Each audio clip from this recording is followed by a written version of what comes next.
Podcast is intended for mature audiences. The views and opinions expressed are those of the panelists and do not reflect in any way those of the podcast partners, sponsors, or affiliates. Enjoy. BoxingWords.com. You seen what he did on Facebook, right? And they said, I'm gonna make a motherfucking emoji like this, look.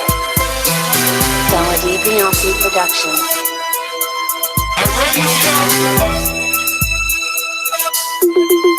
BoxingWords.com. All the guys want, I want what Mayweather got. I want what Mayweather got. You done bust your ass like Mayweather. It was born to fight. My life has always been a fight. I sacrificed a lot to get to where I got to. You don't think you're being overly critical to a guy that took a body shot and didn't go down? That's not pressure. That's just my style. My style's dominant. Welcome back, ladies and gentlemen. Welcome back to another edition of the Boxing Voice Radio. I'm your host, Nestor Gibbs. Join me every Thursday and Sunday, 7 p.m. Eastern Time. Thursday is preview and predictions, and damn, we got a lot of boxing to preview and predict. I mean, there's two separate DAZN cards on the same day. Ow. And if all goes well, if I don't get done dirty the way that might be getting done by Bomac, we should have the trainer Errol Spence, Derek James on.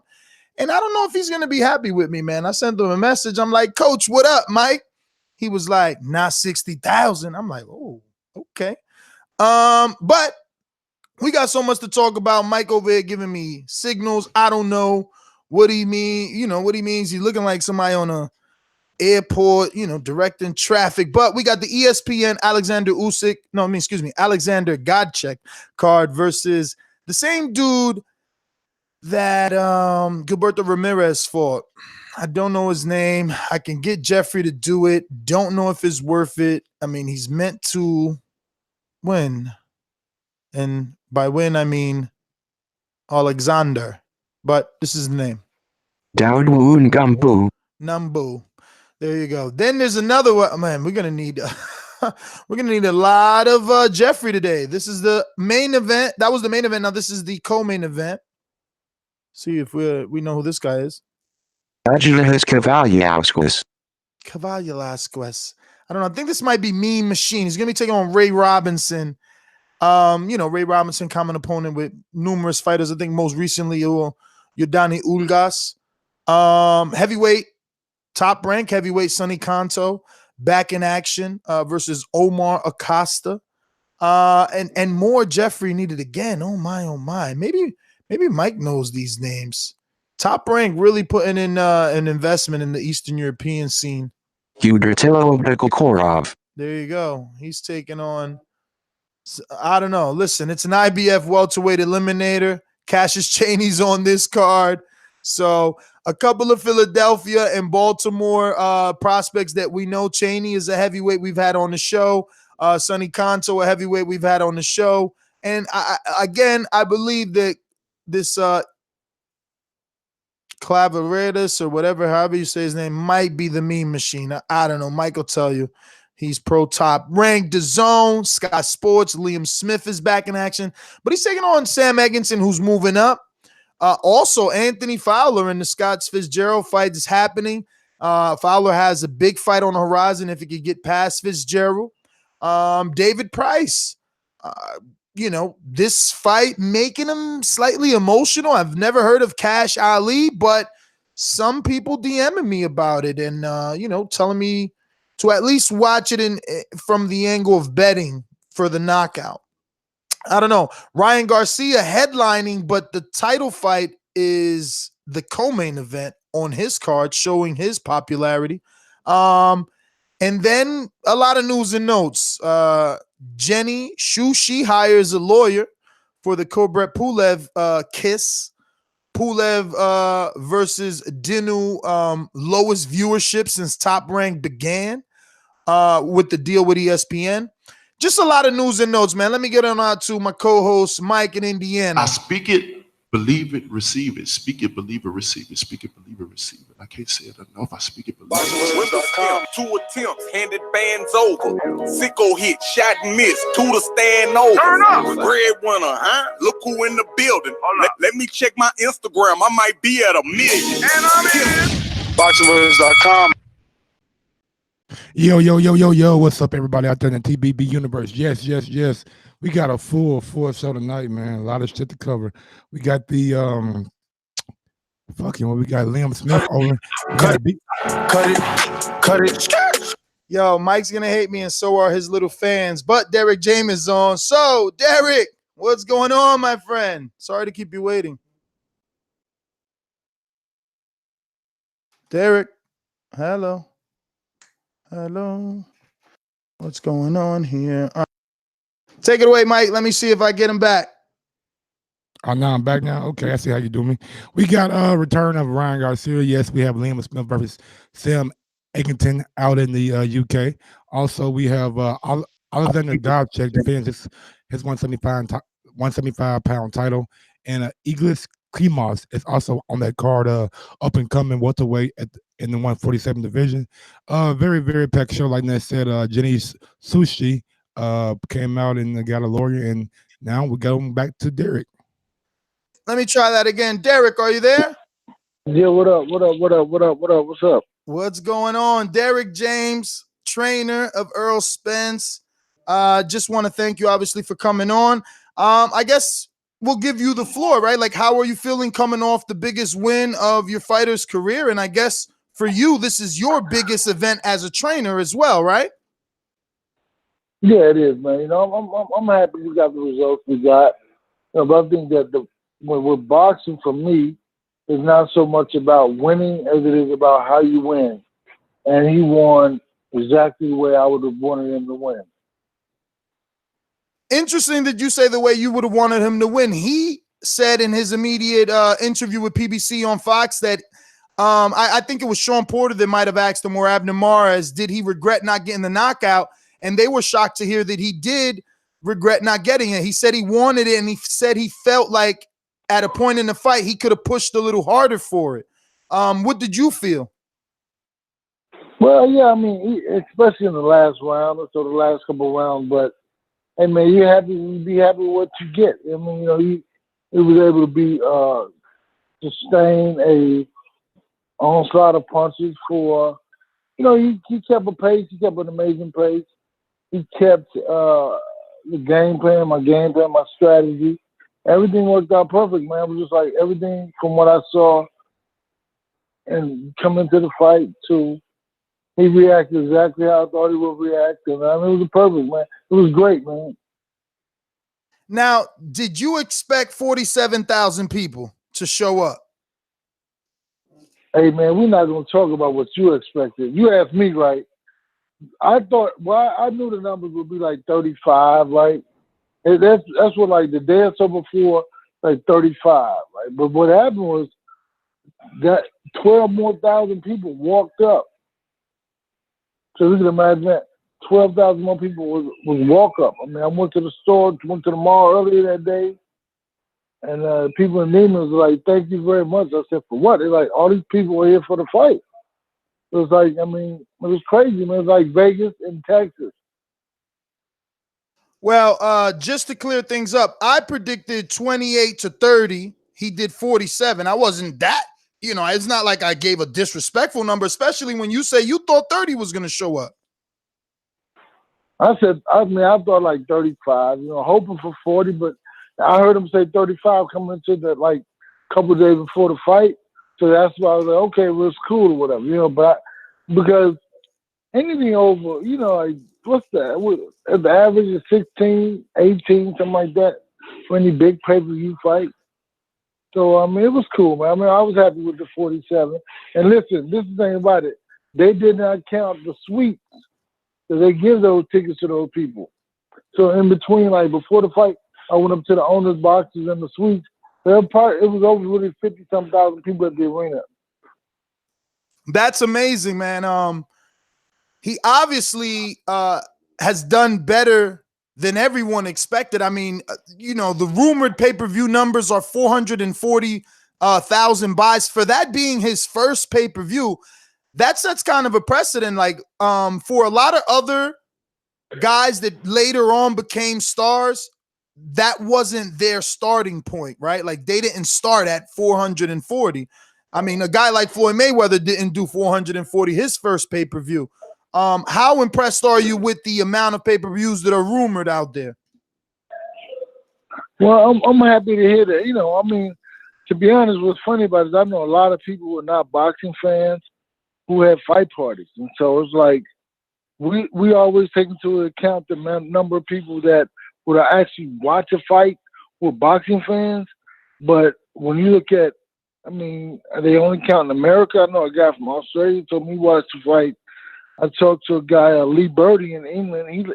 He watched the fight. So it's like, how did they, I mean, what are these American numbers or the international numbers? I mean, I have no idea, but I'm happy that we were able to get the numbers that we got. You know, we won't talk about what did you say? You want to give 50,000 buys? Or was it 30? Listen, I know you're.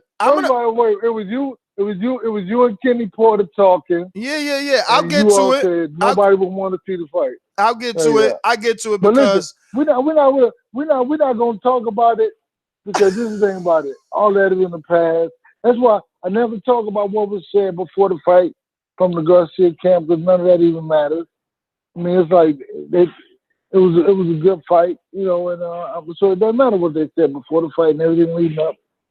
So, you know, action speaks louder than they say. Numbers, what people lie, women lie, men lie, but numbers don't. Numbers don't so lie. We just gotta, you know. So that's just what it is. I mean, and it's okay. Speaking of numbers not lying, is it your opinion? Do you think that any of the other top welterweights would have took this fight if it would have been offered on a pay-per-view platform? I think they probably would have took the fight, but I think it wouldn't have been able to sell like that either. I think that none of the guys had the marketability that Errol has. I mean, Keith Thurman had a good spell, but I mean, being off for 2 years, I think that hurt him a lot. I know it hurt him a lot. Shawn Porter, I think he's not a friendly fight. I don't believe, and so I mean, even with Terrence Crawford, is he a champ? Yeah, but he's not a name. He's not a guy who can sell tickets. So I mean, it was a Mikey Garcia who was a guy who had a. It was you play into the ideas of grandeur, like okay, when Ray Leonard fought Duran, and you kind of play that. They played that up maybe a little bit. They felt the nostalgia of those moments, and that's what sold the fight, I believe. I'll tell you what, man. I know I was there, and I've never been to an American Stadium fight. I went to. You at the fight? I didn't see you at the fight. Like you came to check press row out. You didn't come to press row. I was all over the stadium floor too. Like I was all down there. I was there the whole week too. It was like it felt like being in the UK or someone like that at the fight. Hell yeah, you ain't lying. It was for real, man. It was like, but fight night was like a fashion show. I loved it. Right, yeah. I told you the mall is. I was at Neiman's, and the guy said, "Man, you all should be sponsored by Neiman's because we're getting all this business." The general manager came out, took my number, took my information. Was like, "Thank you very much." I'm telling you, listen, the mall was like crazy. I mean, it was like, yeah, but you know, yeah, 40. It was crazy, man. It was amazing, and I'm just happy to see that he can affect, you know, the Dallas economy like that. First of all. I mean, and secondly, I mean, just boxing as a whole, man. So now, obviously, Earl is saying that, you know, he wants to fight in July. Everyone's waiting on Pacquiao's decision, but he did do a social media post where he left Earl's name off. Shawn Porter is willing. Does Earl and Shawn Porter make sense on pay-per-view? Because I just heard you say, you know, Shawn Porter can't sell. And none of those other guys would have sold like Mikey. So Does Errol regress? Does he go back? Is it good to go back? Like, what's the plan? I think Errol is just. I think what happens is that Errol is the pay-per-view guy. He's gonna go back, but I think that a fight with Shawn Porter could. I mean, but he's not. He's not a fan-friendly fighter. He's not a guy who people love to see fight. He's not the boxing style is not. So it's like I don't think the fan-friendly fighter. That's just my perspective. I mean, I hear what people say about his style. They don't really care for it. So, I mean, he's a champion. So I think that could be well. The numbers won't be the same, but hey, they'll be good numbers.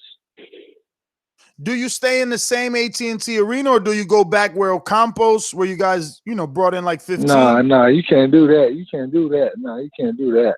So you stay no. You stay at Cowboy Stadium?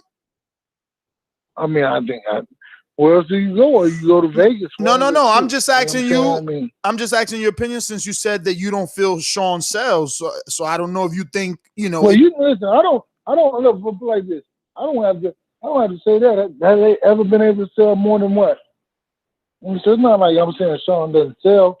I mean, it's just the truth. I mean, I think he sold like 8,000, right? Didn't he sell like 8,000 in Vegas with Broner? Something like that. I think this fight makes more sense in Dallas, though. Like, if Errol could attract that much, like you said, if the economics that he's bringing to the city, I mean, a stadium fight, it allows for more fans. It makes, he's the A side anyway. He's proven that, right? Like, Shawn hasn't done a pay-per-view. Yeah, I mean, that's true. But at the same time, I think that, it could be Dallas, it could be Vegas. I don't know. I mean, Jerry Jones is going to try to make sure it's in Dallas. I mean, and Vegas may try to make sure it's in Vegas. I mean, so that's a whole nother fight in itself. So let's get to this hypothetical fight that's been flirted out there. Earl's been quoted on it. Oscar's been quoted on it. And I know the politics are the obvious first reason why a Canelo Álvarez and Errol Spence fight can't happen. But when we think of the economics, isn't it worth a phone call? I mean, now that we see Errol can do 47,000, Canelo did like 50,000. Together, those two might do like 80, 100,000. Not only that, it's like, isn't it smarter for Errol to go after Canelo now? Kind of maybe a 160, 157 catchweight before the Crawford fight, because the Crawford unification is always there. Similar to Gennady moving up, Kelbrook moving up to Gennady, Khan moving up to Canelo, like Mikey moving up to Earl. When you lose, you get that pass anyway, but you get the opportunity of daring to be great. Yeah, that's true. But I mean, I don't say that Errol will when it pertains to my guys. I don't think about it. I think that he despite him fighting Floyd, Canelo hasn't fought a fighter who's like Errol. Regardless of what, like I remember everybody talking about a hype train, like he can't do this, he can't do that. And listen, he did not do anything in that fight, nothing spectacular. He did not do anything new or different. There's other things that he can actually do that people have not seen. Because I mean, he wasn't pushed out of his situation. There are other stuff that he can actually do. So for the people say he doesn't move his head, doesn't do this, doesn't do that, doesn't do that. I mean, come on, man. Like, this guy's an Olympian, a 3-time U.S. national champ. He can't move his head. Like, nobody figured it out yet. The greatest 3 boxing minds in boxing were across on the other side of the ring. Right? Hello? I'm there. I'm here. I mean, are you saying the other greatest minds are the Robert Garcia family? Yeah, I mean, they're great. Listen, they're great boxing minds. They're amazing boxing minds. I mean, look. I'm just saying. Look. We all know that Errol pitched the shutout for that fight. I'm saying now that he's made his mark in Texas and he's, stamped himself as a franchise fighter in that state, I'm thinking it attracts Golden Boy and Oscar and Canelo. Right. They've already. I mean, it should. Oscar already said he would love to make that fight, but Earl has to call him. What I'm saying is it worth a phone call now? Like, or is it still just simmering? I think that they've been talking about this fight for years, man. I mean, behind the scenes, this fight has been a conversation for years. Even before the fans have started talking about it, this conversation has been discussed by people, right? So I think that it's always possible, but I mean, he has these guys that he's going to fight right now, right in front of him, point blank. I mean, after Canelo fights Jacobs, this is the problem. After Canelo fights Jacobs, he has nobody else to fight that we know of. Errol has 4 guys right there, right in front of him that he's going to fight right now. He's 29 years old. Canelo's 29 years old. They're not, I mean, say they fight when they're 31, 30 years old. I have no idea. I just know he has Shawn Porter. I mean, and Keith Thurman, his time is not on the side, unfortunately. But they're not going to give him a chance to get himself 100% back to where he was. Because he's a champ. So, I mean, I don't know. I have no idea. What do you think happens first for your fighter? Does he get the Terrence Crawford super fight on the pay-per-view, or does he get a Canelo Álvarez super fight? It could be Canelo Álvarez. You believe that happens first? I mean, if it becomes an idea about money,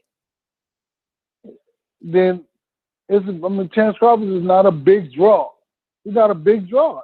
He's not a big draw. I mean, listen, you've been to his fights. He fights in a small venue in New York, right? He doesn't fight in the Madison Square Garden, the big room. He fights in a smaller room, right?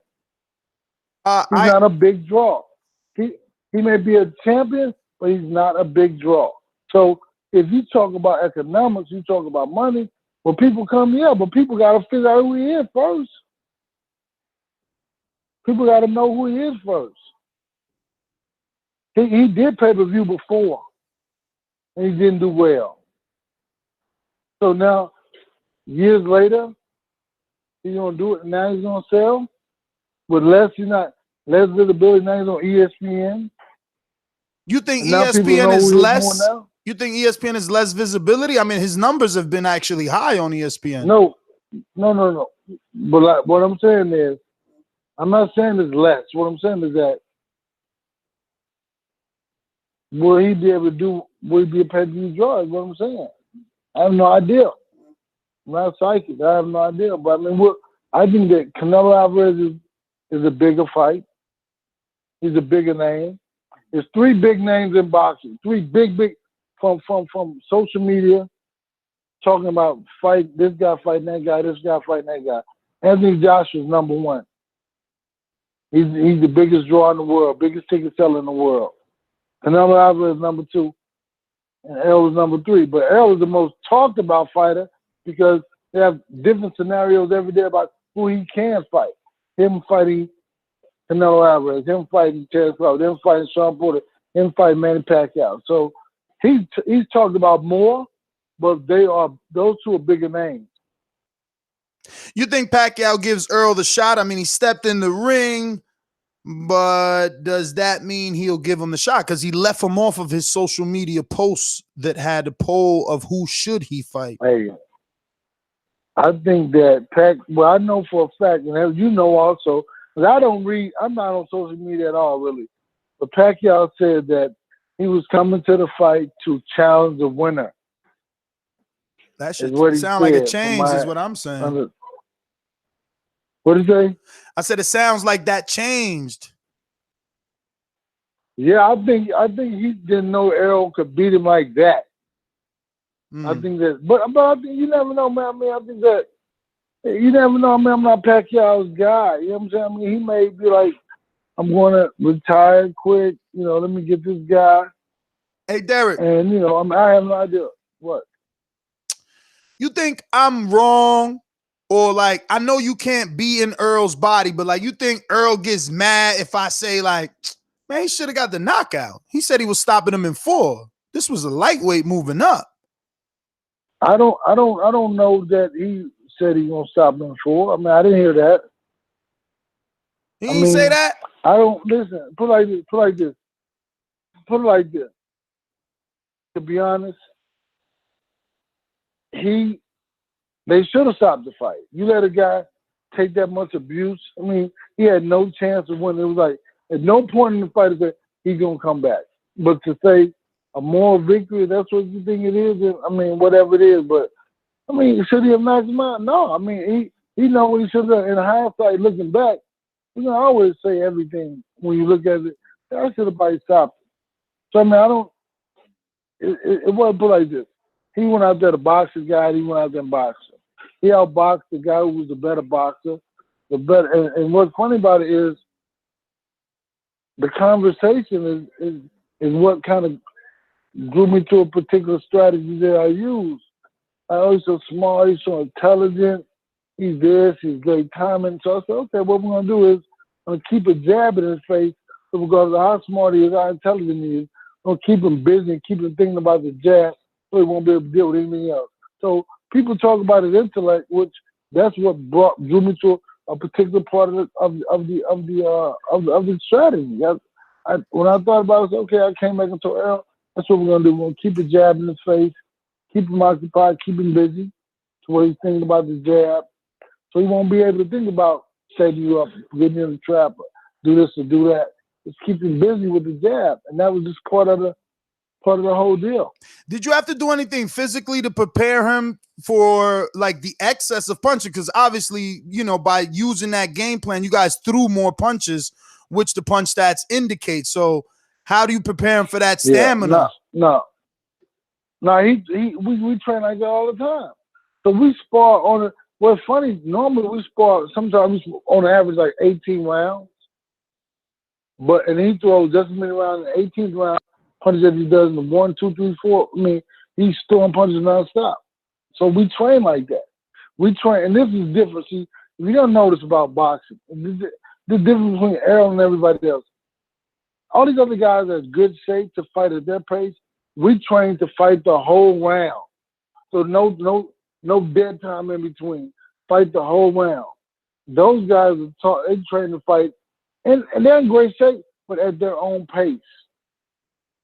You got to train to fight the whole round. These guys train to fight for spots, this and that. He fought the whole round, the whole fight. How are you simulating, like, you know, the whole round action in training though? Because I'm mimicking Mikey. I'm coming towards him. I'm moving back. I'm doing everything. I watched him fight Robert Easter. I watched him fight Adrian Broner. And I watched there's only like a little bit of snippet of him fighting the guy, the Russian kid they knocked out, the left-handed guy. So I mean, like 30 seconds of that. I watched it over and over again. I watched when he fought Robert Easter. I watched when he fought Adrian. I watched how when he fought Adrian, how he had to set the punch. Adrian started out. Adrian was moving. He really couldn't land a good shot on him because he had to stop. And then Adrian stopped or set the punch. So I mean, he kind of like, and the whole time I mimic what Mikey's movements, the way he moves his head, his counter punches. I mimic the way he threw his punches. So when you see this punch coming, you know how to do it. He throws right hand, like 2 or 3 different types of right hands. So I mimic every one of those right hands. So when he's in the ring, he's going to expect those particular punches to come. Because he, not just a straight right hand down the middle. It could be a right hook. It could be something shorter. It could be a left hook shorter. So I just mimic every punch that he threw. So when he's in the fight, he knows he's not like surprised by the punch because I mimic every punch every day.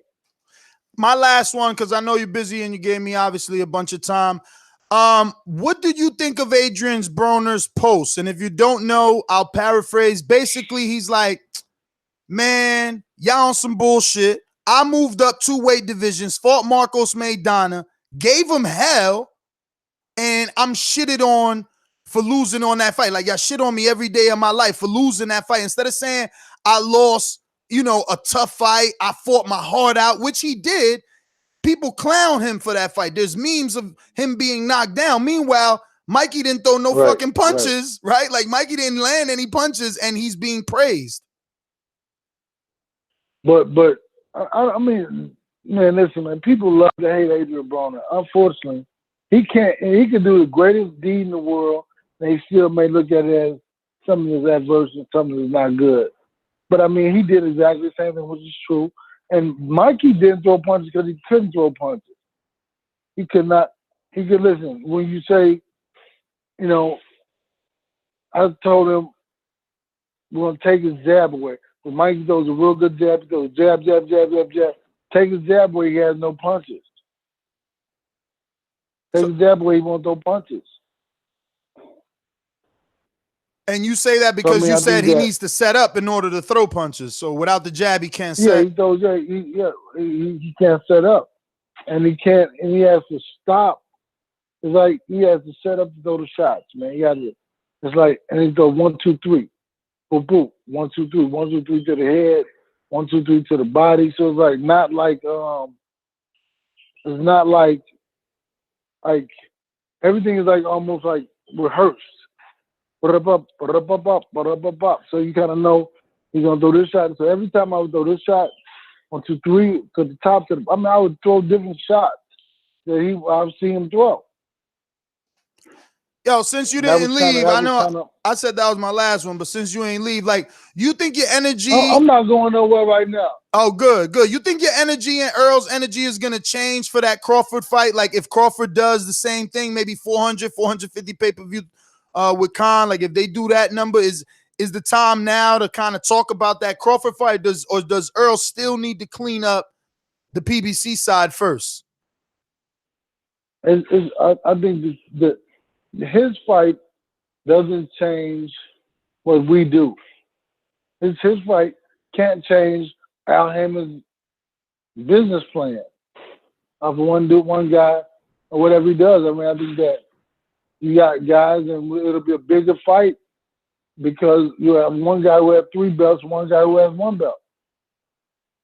And so you go and you come and unify. I think it'll be even greater fight because you got more time for Errol to keep building. I mean, it'll make it a bigger fight. Because I think it's all about bigger fights. I mean, so, you know, he has the momentum right now. I think that the Khan fight is great.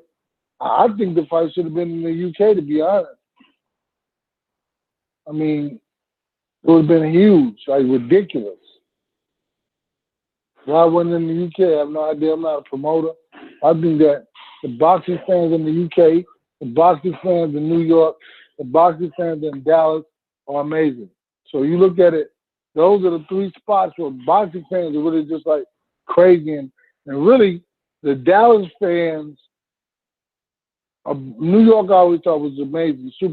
But Dallas superseded them. Dallas beat them out.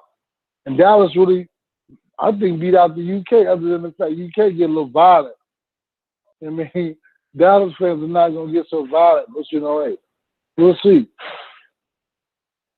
How's it going, Derek? My name is Michael Gross. I kind of want to change gears real quick. I know it hasn't been announced officially, but Tony Harrison and Jamel Charlo, what is going to be the game plan going into this next fight? What are you guys going to change up to ensure that you get the victory?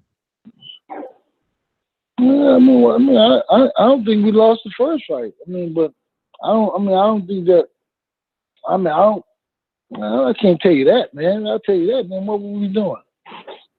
I can't. You know, it's gonna be similar. You know what I mean? Like, it's like they can go look at the fight, view it, look at it. I mean, you know, and you know, it's gonna be a similar type of task.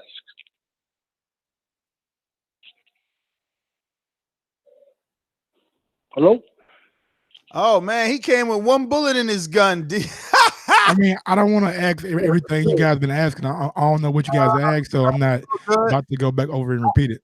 Since he said he ain't got to go, we're going to change topics. So what was your opinion of Deontay Wilder not taking that $120 million guarantee?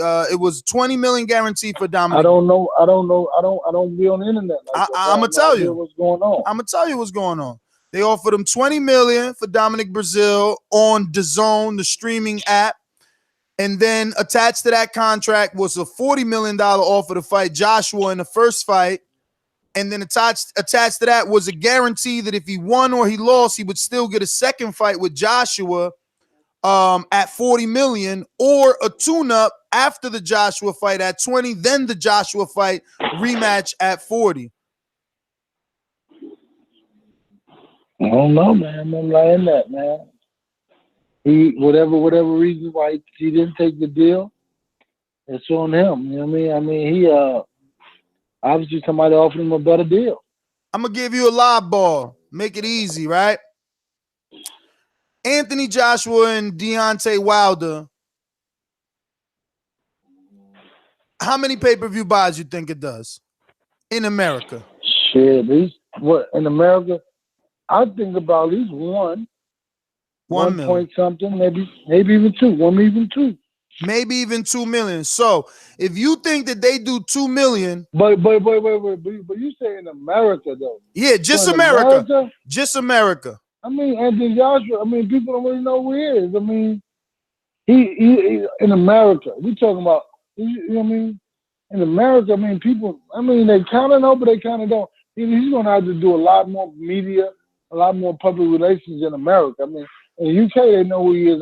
Well, remember, he's got to fight June 1st. His debut in America is June 1st versus the undefeated Big Baby Miller. So by the time the fight theoretically gets made, he'll be a little more popular in the U.S. Well, yeah, that's what they need. That's what they would have needed. That, yeah, I mean, you never know. I think he could do maybe 1 or 2 million. Yeah. So finish your question though. So yeah, I mean, if you think he would do 1 or 2 million, I mean, taking 40 million for the first fight just doesn't make sense, especially flat fee. Oh yeah, I mean, listen, it's a sucker's bet, man. They want to. Listen, man, they know what they know what they have. I mean, they know what the possibilities and probabilities are. I don't know why they even want to play him out like that. Like, why would you do a deal like that with a guy that you can make more money on? I mean, you can make more money on, right? I agree. Why they keep? I mean, I don't know why they want to keep playing them sweet like that. I have no idea why they keep saying, "Hey, take this little money. We're gonna do a deal with you." Yeah, I have no idea why. Let the man. So I'm glad he didn't take the deal. Are we doing something wrong by overlooking Big Baby Miller? Because I mean, I believe that he has a fighting chance in this fight, and everybody seems to believe AJ is just going to knock him out. You know what? I just watched Anthony Joshua, right? And I think Anthony Joshua is the most technically sound heavyweight boxer right now in the world, right? But at the same time, I saw him get hit. Oh, you mean for Povetkin or somebody? Who was that? Yeah. He fought somebody. I mean, his defense is kind of suspect sometimes. So, I mean, I don't know. I mean, with guys with big punches, you just never know, man. Who's your money I'm on? always for the American. I'm going for America, man. What you talking about, man? Look. Every time you talk to me about boxing, who do I say I'm going for? If it's somebody from another country, the American fighter. I'm always going to go for the American fighter, man. I'm never going to go for somebody else. Why would I do that? I hear you. I mean, come on, man. Gotta ask, though. Gotta ask. Now, look, but listen. I like Big Baby, but I like him. I know him a little bit. But, I mean, I think that what's it called? Deontay Wilder is very technically sound, so I like his technique. You mean Anthony Joshua? You said Wilder by mistake. Well, yeah. I mean, I'm sorry. Well, yeah. Yeah, definitely Anthony Joshua. I like his skill set, right? but at the same time, it's like, man, I'm gonna go with my American guy. I mean, I think I don't care what kind of chances he has. I'm in this corner, 100%. I got a question for you, and you cannot, I repeat, cannot pick the American. Deontay Wilder versus Dominic Breazeale. Who you got winning and why? Man, what would you ask me that? Man, come on, man. Let's play this. Okay, I know Dominic Breazeale better than I know Deontay Wilder, right? But I think Deontay Wilder is more seasoned and that may play a big factor. But both guys are big punchers. So, hey man, I don't pick fights, man. I'm just a trainer, man. I care about I focus on my guys. Listen, I am no man to say coming on any man's business, but like I said, I never said anything about any of the other guys. I just talk about his technique and skill set, and I think it's gonna be an interesting fight, man. I mean, you know, if Wilder lands a big shot, it could be over. But at the same time, if Dominic Brazil is able to endure those big punches, he does have a big punch as well, so he can knock him out also. So it's like whoever lands a big shot. Well, Mr. James, want to thank you obviously for coming on. I know I'm giving y'all these horrible answers, these non-answer answers, but I mean I like both guys. I mean, you know, what do you want me to say? I can't pick anybody. I'm not good enough or that great to pick fighters to beat other fighters. I just want to sit down as a fan and watch it and enjoy it just like everybody else. So I go in. I'm never going to be upset because I'm not going in with the idea I want this particular guy to win, other than if it's an American fighting a British guy. Well, let me try something. So whatever. Let me try something a little bit different then. Alexander Usyk is moving up to heavyweight. How does he fare at that bigger weight class? Well, I never seen him fight before, so I mean I don't know, but I think he should be more athletic than the bigger guys. He should be able to move more than the bigger guys. And I mean, he's normally fighting guys at 200 pounds, but these heavyweights are super heavyweights, so maybe a little different. You know what I mean? If it was like a Holyfield type fighter, Holyfield was still too good for him, right? Because he's very good amateur boxing skills. Usyk was a big puncher, so I hear. But I think that these guys are just super big, real big. I mean, 6'7". Usyk what, like 6 feet tall or something like that? How tall is he? 6'5". About 6'5", yeah. He's a 6'5" cruiserweight? Well, he's moving up now. I mean, well, hey man, it's a different type of fight then. Okay, man, all right. That lets you know. I told you I don't really watch a lot of boxing, so I never seen him fight before. So who's to say? I mean, hey, we'll see. I mean, he should be more athletic than these guys. So his athleticism should probably take him over, and the speed should probably help him with those bigger guys.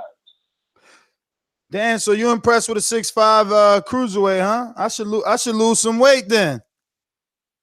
I was surprised, man. Listen, normally these guys are like 6'3", 6'2", maybe 6 feet tall, undersized heavyweights, right? But these 6'5" are pretty. That's pretty, hey man.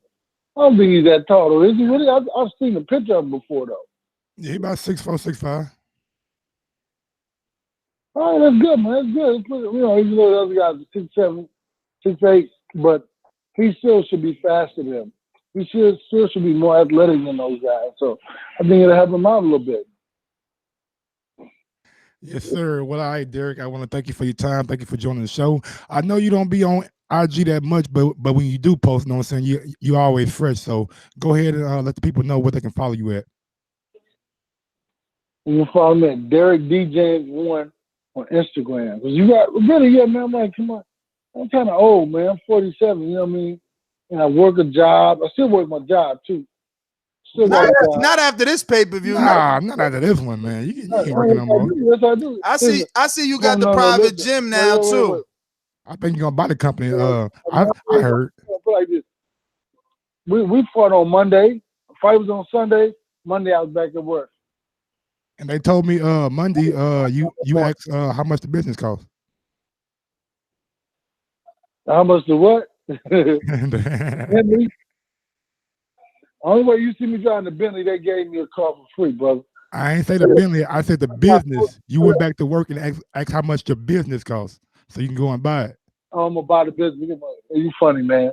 Hey, you got a comedian on the show. Nah, man, I'm a regular old cat, man.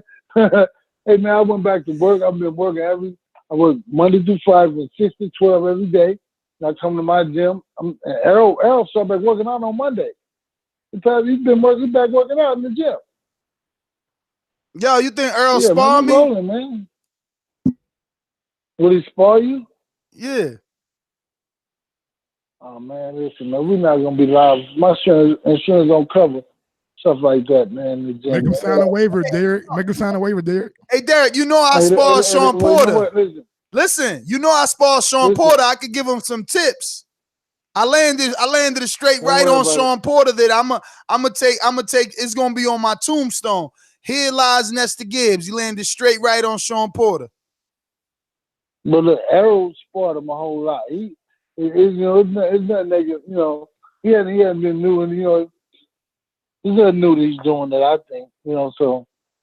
You know, he's a great fighter, I just want Earl to help me raise my profile. I think if I go a few rounds with Earl, I might raise my profile. Man, you don't need your profile raised like that. Hey, look, the women love you. That's all you care about. Hey, this man with the mic, listen. Hey, man, listen, man. You put like this, Ness. We live in the perfect era, right? The social media is grand.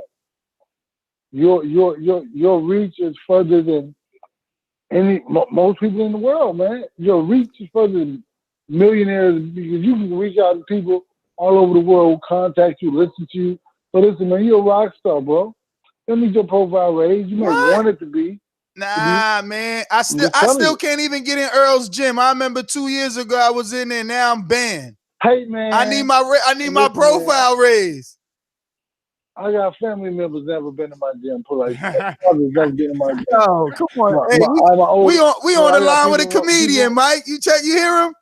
Yo, listen. Obviously, Earl have never been in my gym.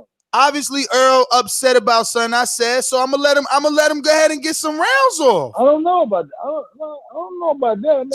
So then I'm invited. Because if Earl ain't got no issue with me, we ain't gotta ask Earl. We only gotta ask the owner, Derek James. So it's that simple. Like if Earl ain't got no issue. Wait, listen. There's no media in the gym. You know I'm family. I thought I was family. I actually got a fight coming up. I need a coach. Me too, man. I need some tips. But listen to me. And on media day, you more than welcome. Media day. But listen, you didn't come down. Your boy came down though. The little homie. I know. From Cali. Yeah. I sent them Aaron. You didn't come down. So hey, man. I sent them. I had to send a new face in there, man. Listen, listen, man. I'm just telling you, that was your face. I like him too, but I'm just saying, hey. But yeah, man, we need to go up in there and get some tips, man. Mike got a fight. I don't know if you know, but Mike is in the wheelchair, so he's never had a fight. He about to have his first wheelchair fight. I try to tell him boxing. Yeah, I know who he is. I met him before. Oh, that's right. He did interview. He did. So I tried to tell this man boxing is not basketball. He think just because he was an athlete in basketball and he played Division I or whatever it's called when you real good in college, he think he gonna be able to take this fight. And I'm just trying to protect him. I don't want him to show up to work the next day or put his pink slip in. So Mike, what? So I know it looks great. It's a badge of honor. You're trying to get your what did you just say, Ness? You trying to get your profile up? Boxing does that.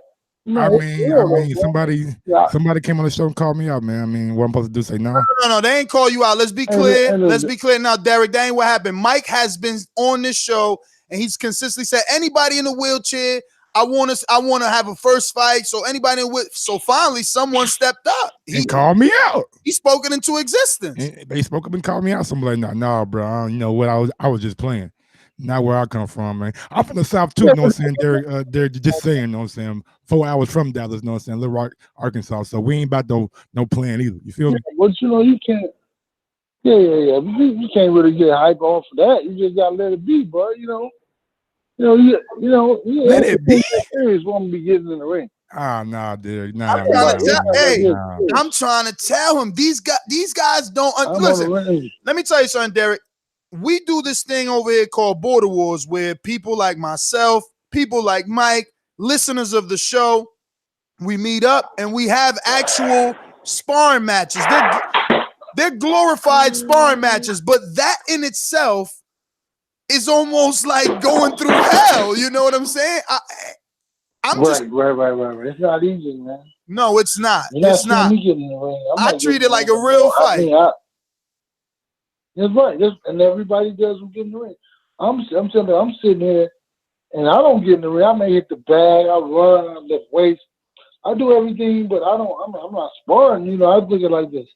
I boxed since I was 5 years old till I was like 37, right? So I'm like thinking to myself, you only have so many punches you can take. I don't know what my number is. So, Mike, if you want to find out what your number is before you start slurring, and your number may be short. We start with 1. Don't take it then. That's what I'm talking about. Don't take the punch. Don't take it. I'm gonna test it out, Jerry. I mean, I just feel like being a boxing commentator or being a boxing podcast host, I can't sit here on the show every day and talk boxing and say some things that people don't agree with and not get in the ring with somebody call me out. I'm gonna do the proper training. Stop saying call out. You called the world same thing, man. World called me out. You feel me? And so I'm just saying I'm gonna go ahead and give it a shot. The guy's he's a paraplegic too, and we just gonna get it in. Ness, this is about his perspective, Ness. You get what I'm saying? He once he said it, they said it back to him at me, they called him out. Yeah. It's about how he heard it back, right? So it's not about how they said it, it's about how he heard it back. Listen, and this is my boy. Let me tell you, Derek, I had an exhibition last year, and I thought I was ready. Like, I trained with pros, you know. I was alongside Kendall Holt, Glenn Tapia, Marcus Brown. I mean, Sergey Derevchenko. I would see Marcus Brown trainer. What's his name? Come on, help me. Whatever. But Andre Rozier, everybody. The point is, I went into this fight so confident. I swore I put all the work in. I mean, I was running. It wasn't nothing, no stone unturned, because I told myself, I talk so much shit on this radio, I cannot lose. And that fight was still the worst fight of my life. That shit was still hell. I'm telling Mike he better stay away. He think he want that. Hey, listen, man. You hear Ness may be talking some shit, but Ness has been out there. We're not trying to deter you from your lifetime goals or dreams. Listen, he just keeping it real with you. It's not as easy as it appears. That's why it's easy for everybody to talk about what they would have did in the ring, but they never been in the ring, or how they would have fought a fight. But in hindsight, I do this, I do that. Listen, man, you can say everything you want to say, but at the same time, you get up in the ring, man, somebody punching you in your face, it's not that easy. That's all I'm saying. It ain't. Hey, but you never trained any amateurs, right, Derek? Yeah, I trained Errol when he's amateur. I mean, how'd you get Earl over that anxiety? How'd you get Earl? You know how when you first start, like, you just lose all your energy. He had already been boxing. He had a trainer, right? Okay. So then his dad was like, talk to me and asked me would I train Errol, and I was like, okay, you know, I could help him, whatever, and that's kind of how it started. But what I did was I sparred with him as a pro, and I sparred with him, threw a lot of punches at him, nonstop. So that when it's like when it's raining, storm, you got to be calm within the storm. That's how it make him be more patient. I just threw a lot of punches at him, made him block the shots, made him feel comfortable within that, and that's when I started building from there. I started with him. He already was boxing. I started with the defense to make him real calm and make him feel comfortable within himself. That's how I did it. That's a good tip. Well, Derek, I want to thank you obviously for coming on, man. It's been a pleasure having you on. We won't make it any longer. We've already given your social media and things, but thanks again. I guess see you next time we're in Texas. Are you going to the fight? I'm going to Canelo fight. I'm actually not. My other guy, I got a guy that'll be there, Daniel Álvarez. What? Oh man, I can't believe they're not that important that they can get you to the fight though. Well, They are important. That's why I don't go. Normally, we stay and we do an immediate reaction show and a live fight chat. That's how much I love boxing. While it's happening, we're calling it actually live. When the fight is as big as a Earl Mikey, we take all the equipment to Dallas and do that live in Dallas or live in LA. So you saying that a Canelo David fight is not of that magnitude? It is, but the economics ain't there for that fight. It's a little bit different. Okay. You're right. It's a little bit different. Like it's a big fight. Right. It's a big fight for us hardcores, but it might not be there for us to financially take the whole show on the road. Right. You're right. I got you. But I mean, if Errol Spence and Derrick James want to sponsor TBV, we'll go to every fucking fight. I'm telling you. Hey, man. Hey, listen, brother. Hey, man. I didn't know for sure how y'all play that out. But okay, I'm happy y'all came out fighting. That's what I'm gonna say. Well, actually, someone in the chat asked, "What's your thoughts on that Jacobs Canelo?" I know you don't like to pick, but I don't know. However, you can answer that. What's your thoughts on Jacobs Canelo? Hey, man. I mean, it's not about my thoughts about the American fighter winning. Remember that. The American fighter won. Remember, if you remember what Errol said in that press conference afterwards, how the black fighters chose the Mexican guy. I'll choose the Mexican guy if he's fighting somebody from another country, right? Or I can just say who I think is really going to win the fight. Two American fighters are fighting, but I'm always going with the American guy, no matter what. I don't care if I don't like the guy. He said something about my mother. I cannot see myself going for anybody other than an American fighter. All right. Well, Derek, man, thanks again. See you next time, brother. There you have it. Derek James, world-renowned trainer, gave us hella time. I want to thank him, obviously, for being a great sport.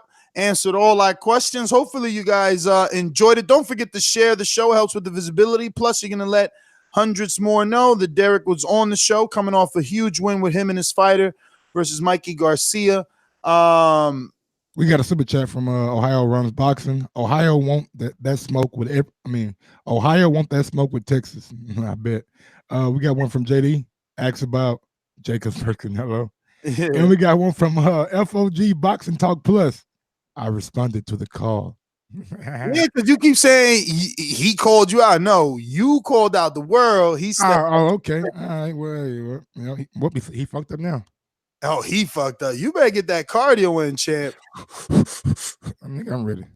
You ready? You ain't even worked out yet, man. All right. Anyway, listen, man. It's time to make picks. Got in a showcase fight. He's fighting Gilberto Ramirez. Victim. Do you remember if Ramirez knocked him out? Gilberto fucked this guy? Yeah. All right, 168. Okay. Yeah. All right. Oh, yeah. I think I do remember him fighting this guy. Yeah, bro. On ESPN. Yeah, on ESPN. It was like a showcase. Like, yo, I told you, Top Rank diet. I told you, man. Top Rank always put their fighters on a diet, bro. Everybody said I dropped the ball because I ain't asked no bug question. I didn't know what you already asked, so I ain't want to go over. You know what I'm saying?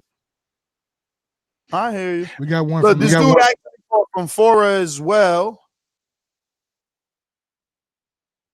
Say what now? I said he fought from Fora as well. From Fora. But I guess I'm wrong. I don't see Gilberto. What the hell? How didn't he fight Gilberto's? Let me go to Gilberto's then. Gilberto fought someone just like this. You tripping.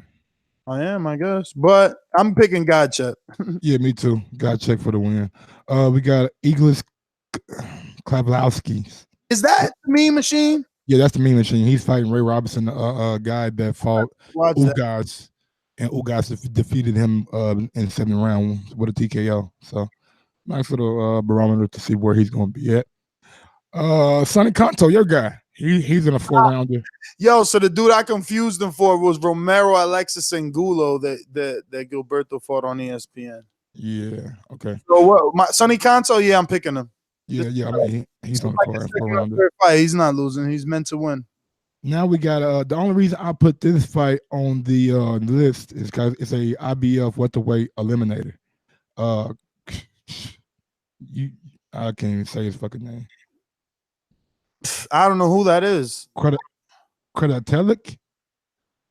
No. But let me get Jeffrey on the job, B.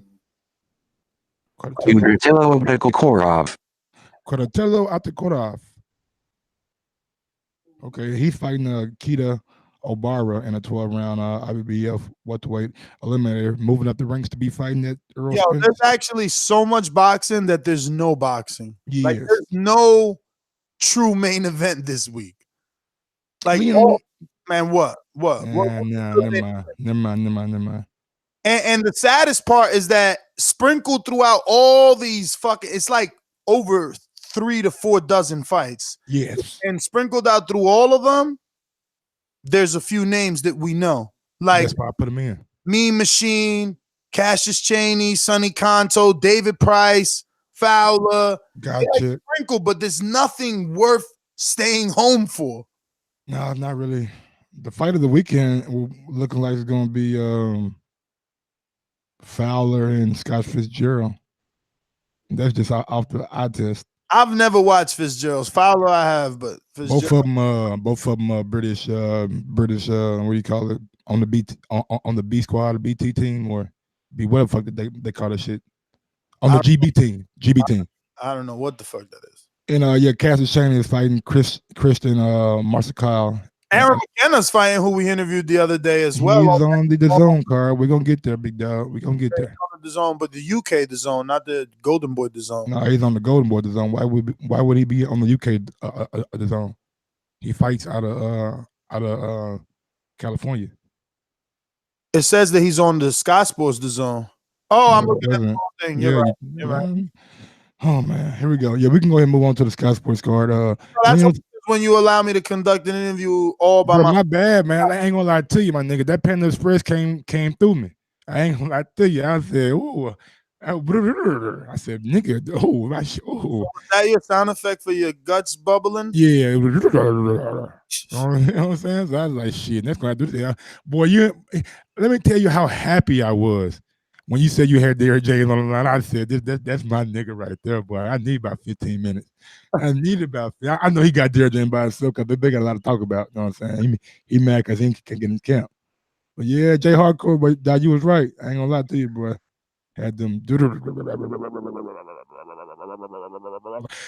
like have you ever had a car like you was like kind of cranking and shit, but it just won't turn over. That's how my shit was. But yeah, man, we can go ahead and go on to the DAZN Sky Sports card. Natasha Jonas, she's back in I believe in an 8-round fight. I don't think she's been back since she got like knocked out brutally last year. Well, I wouldn't say brutal, but it was a bad knockout last year. If you guys can correct me on that and let me know if I'm wrong or right. Also, David Price versus Cash Ali. They had a very entertaining, like going back and forth press conference, and I believe I ain't gonna lie to you. Anybody David Price fight, I take the opposition because especially if they plus money. If they plus money to like get for a knockout, I always take them. And Cash Ali like plus 350. And I don't know if David Price gonna get that knockout. You don't think David Price knocks out Cash Ali? You know, someone sent me this months ago. Like, yo, Cash Ali's plus money. You know, David Price is chinny. But I mean, somebody's gonna get knocked out, but I think Cash Ali just has a better chance of knocking David Price today at the press conference. In my opinion, he I don't know if it's like the fact that he's like fighting in his hometown, but it was just like he was trying to be like a tough guy persona, and I'm just like, bruh, you a nigga that known for getting knocked out. You know what I'm saying? Flat, multiple times. You know what I'm saying? So quit all that tough shit. Just to tell the young man he in for something else. And it ain't gonna be easy. But I'm gonna try to be the tough guy, you know what I'm saying? That ain't you, David.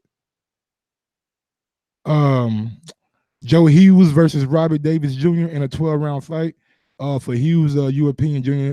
Jr. welterweight title. The only reason I put this in the chat because Robbie Davies Jr. is plus money, and you should definitely bet on Robbie Davies Jr. This guy Joe Hughes, never heard of him, but I think he is like 19-3 or something like that, or undefeated. But he's not going to beat Robbie Davies Jr. though. I care you. Robbie Davies Jr. I mean, Robbie Davies. It's a welterweight fight for the European title.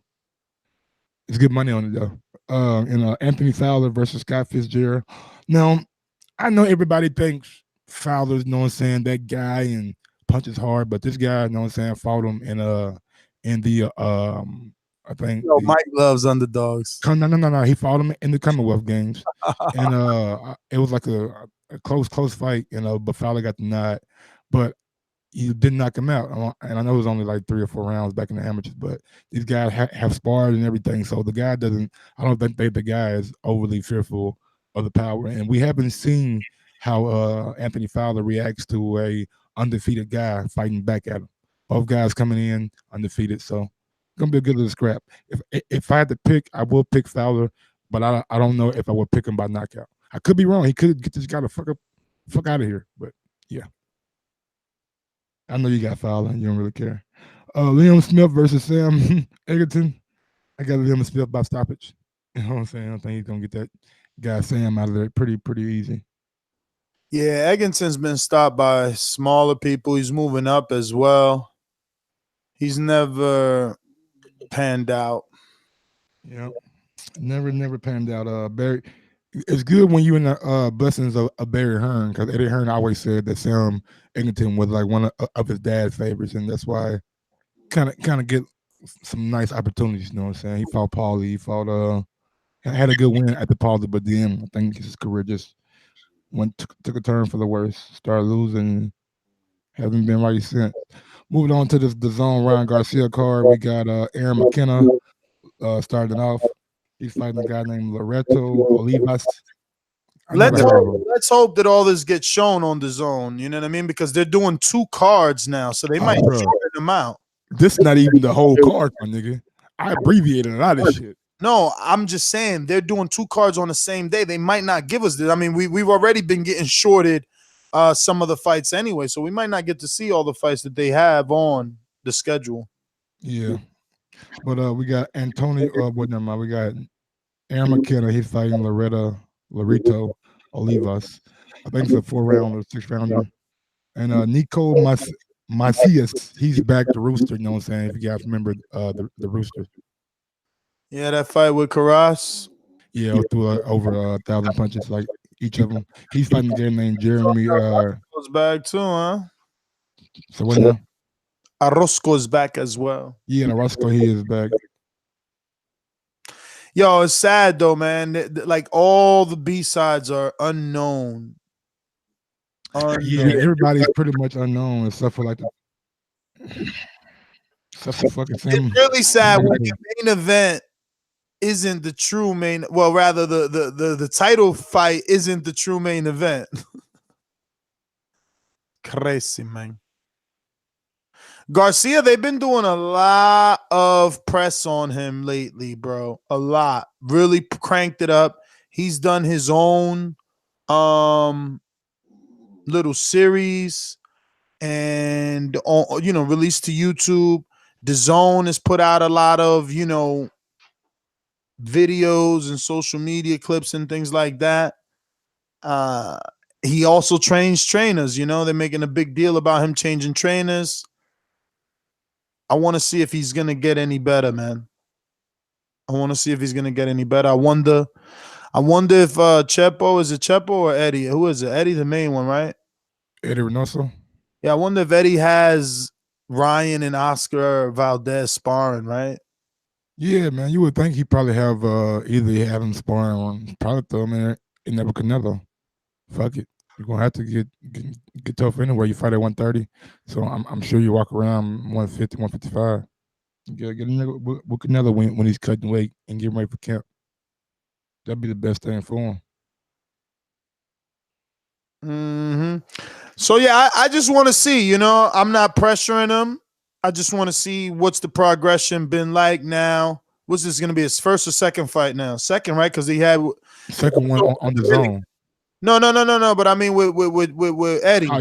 Oh yeah, second. First one was the Dominican. He knocked out. The DAZN is like all in love with that highlight. Put that nigga on the clip. Nigga had his eyes looking all buck and shit. Don't stop using that little poor clip. Nigga, that's gonna be on this goddamn highlight reel, nigga, forever. Yeah. Listen, and that's okay, man. And let me tell you, his little 3-part series on YouTube. It was nice. It was nice. And I like watching the little training that he was doing with Eddie. Same little drill that they practiced with Canelo to go punch with the little what's the things called? The noodles. Yeah, noodles. Yeah. To the punch and rip that left hook. And really, man, he's hitting that teardrop bag with some very good velocity on that left hook. I want to see, can he land that in a fight? I'm noticing one thing too. He's better too because he's a bit sloppy sometimes, or slappy with that left hook, which is obviously difficult to perfect. I'm glad because he's finishing off a lot of his combinations with that left hook, and it just looks.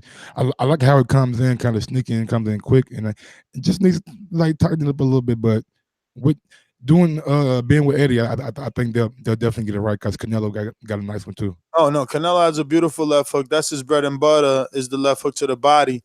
And it has so much to do with the foot and the positioning of placement. It. Yeah, you gotta be able to turk it.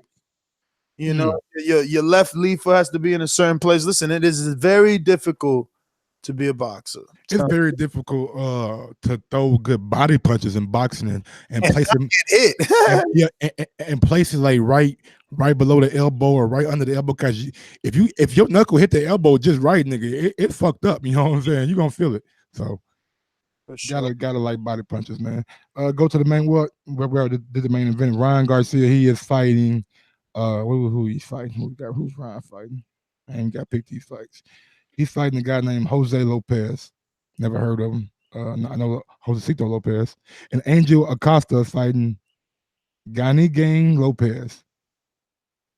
No clue who that is. I don't know if that's supposed to be a good fight or not. Antonio Orozco is fighting Jose Rodriguez. Do you know who Jose is? Rodriguez fighting him. So all these fights pretty much showcase fights for the fighter. Maybe one David Price fight, pretty competitive. Fowler, pretty competitive. Clemus and Ray Robertson might turn into a good fight. Who knows? But I don't think we might be the first weekend we want to do no live fight chats. Man. This shit is not. I mean, that's what I'm saying. Like, this is all. I'm happy that a lot of this is on the app. So you can watch King Ryan might get one. He might get one. I might do one for King Ryan. That's about it, though. For Ryan Garcia? Yeah, because I know he, you know what I'm saying. I was reading an article by Cliff Hustable boxing scene, and he was saying that like that's the issue with Ryan. Like, he's so popular, but he's popular with teenagers. Are they gonna buy the app? Are they going get a subscription because the app is free? But are they gonna get a subscription? No. Teenagers, they'll get a subscription. Some of them, but most of them probably stream it.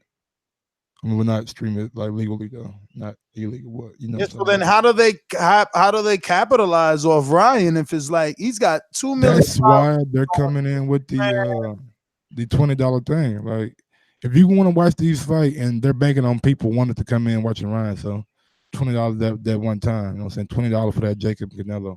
That's why they're doing that $20 thing, so they can get that money right away, and they ain't got to worry about Ryan's teenage fan base is going to pay. Not all of them, but I'm sure.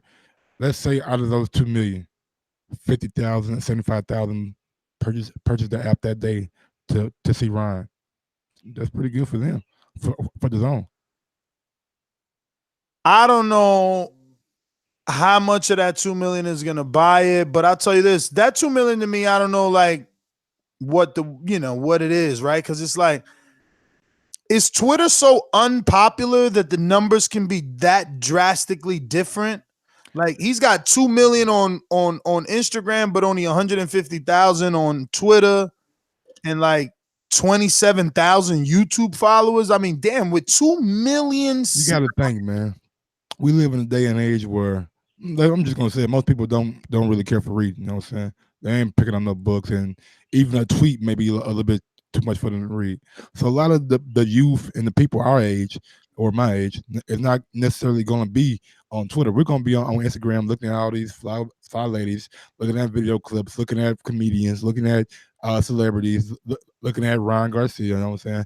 That kind of shit. Like the Instagram, in my opinion, is more is better in a sense, but I still like Twitter because Twitter doesn't really give anybody no kind of guidelines. Like, nigga, they got porn on Twitter, just for a example.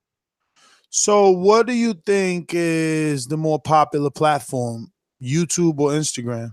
YouTube, without a doubt, not even close. YouTube is probably, outside of Facebook, YouTube might be like one of the most popular So then how does Ryan have 2.3 million followers on Instagram and only 27,000 followers on YouTube?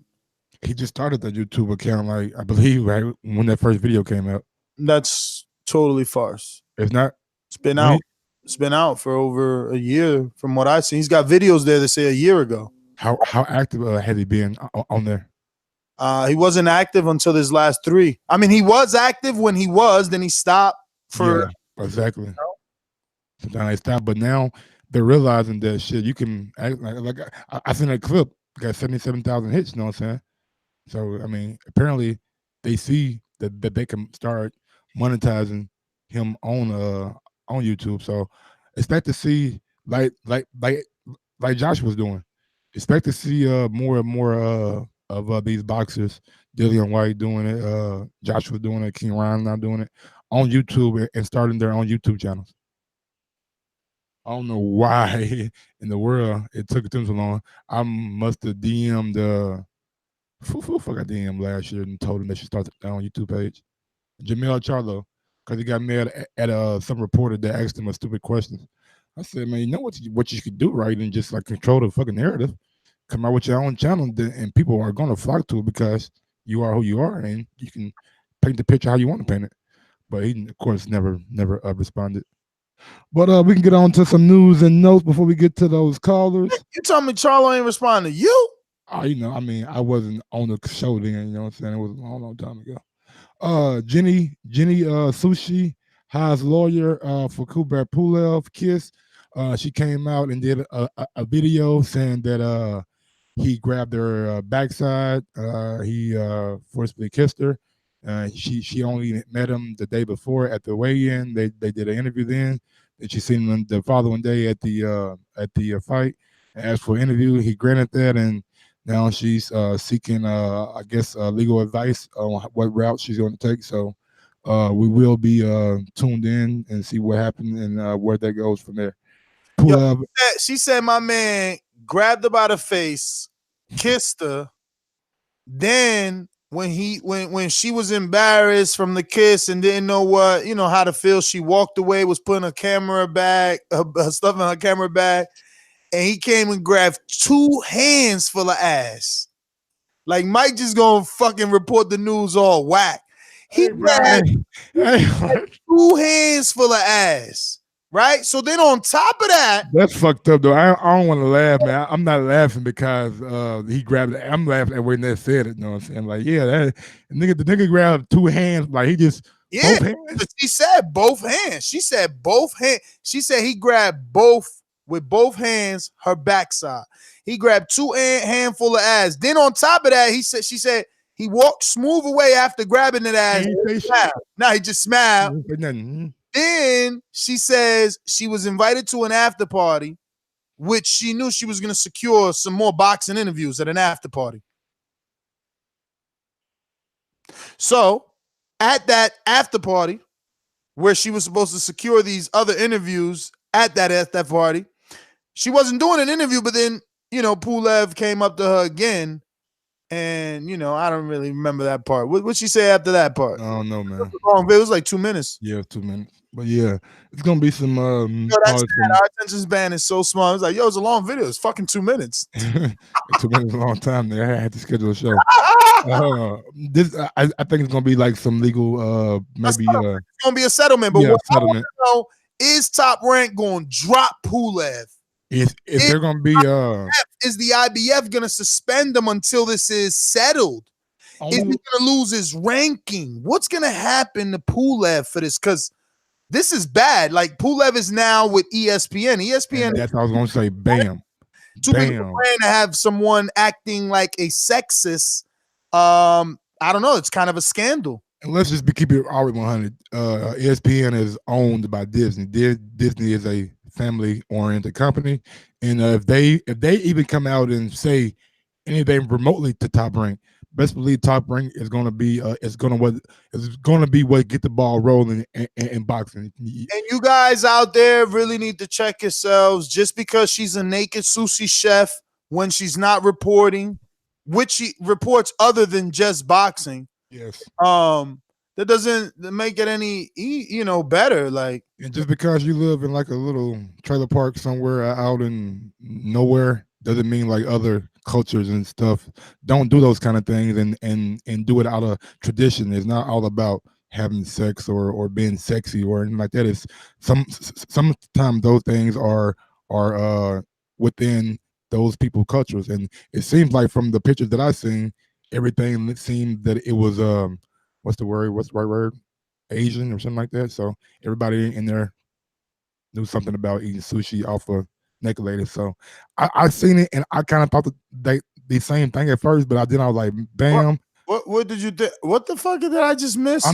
I'm saying I seen it and I kind of thought like, man, she's naked. Then I'm like, nah, it's probably like part of their custom and the culture and stuff like that. So yeah. I don't know if it's part of the culture. Like, look, man, look. Come on, bro. You gotta, look, sex sells, dog. Like, sex sells. You know what I'm saying? But that doesn't mean because, like I said, it doesn't mean because she's a naked sushi chef or because she dresses attractively that it gives him the right to do any of that. What I want to know is, I'm gonna be hated on for this, but like, actually, I'm not gonna be hated on because I'm gonna speak in code. The intelligent people will know, right? So, like, what about that other girl that keeps getting kissed in all her interviews? Does she like all of a sudden be like, you know what? Fuck, man, I gotta stop laughing this shit off. You know what I'm saying? Because I'm just saying, you know what I'm saying? Like, is you laughing because it's funny, or is you laughing because it's like, damn, they put you in that predicament again? But whatever. Not whatever. Next topic. Yeah. Usyk versus Takion is a May 17th or May 25th, according to Eddie Hearn. And Usyk relinquished his WBA belt today, I do believe. Jaime Munguia said he would take the Triple G fight now if it was offered to him. He says he's ready for a Triple G, so maybe it's not his people pushing him, maybe it's him. Robert Easter versus Rancis Bartholomew, April 27th, according to Rancis. He told Boxing Scene. Also, Shannon Briggs goes over to the UK to get a British boxing license. What's your reaction to that? Let's go, champ. If he could get it, he could get it. But like, every time we get behind Shannon, then he tests positive, bro. Hopefully he stopped in time. Amir Khan says he will expose Terrence Crawford. We'll see, Amir. Libernex versus Peterson does 290,000 on FS1. Samuel Peters back on the Clarissa Shields versus Hammer undercard. Oh, Samuel Peters, he ain't going away. Elms is saying she put the footage up, Ness. She put the footage up. Why, Ness? So she says in her video that she put the footage up so that everyone could see what she did to him, or what he did to her, so that he can't hide from it. She said because she doesn't want him to, because he said, oh, that's what she said, that he seen her at the club and then came up to her and was like, yo, could you edit out the kiss? Yeah, it was like, nah, I'm not gonna edit it out. And she put it up for that reason, because he asked her to take it down. Julio Cesar Chavez Jr. is back on June 22nd in Mexico, and he says if he loses again, he will retire. Officially back? Because I heard that was rumored. I mean, it's a rumor. Oh, I mean, it was from him in a boxing scene interview that I read. Benavidez versus Darrell. Mario took the biggest L. Mario is like the weirdest. Like, why not just not say you don't want to fight? Like you duck a fight to then like duck an entire show. I don't know, man. Yeah, some people just do crazy shit. Benavidez versus Darrell is made by the WBC for the 168-pound title, and the winner has to fight Yildirim because he went down there and got a mandatory thing because I guess he felt like. Wait. I thought he won Yildirim in terms of the decision with the WBC. So he's got to wait till Anthony fights Benavidez? Yep, man. He gets the winner.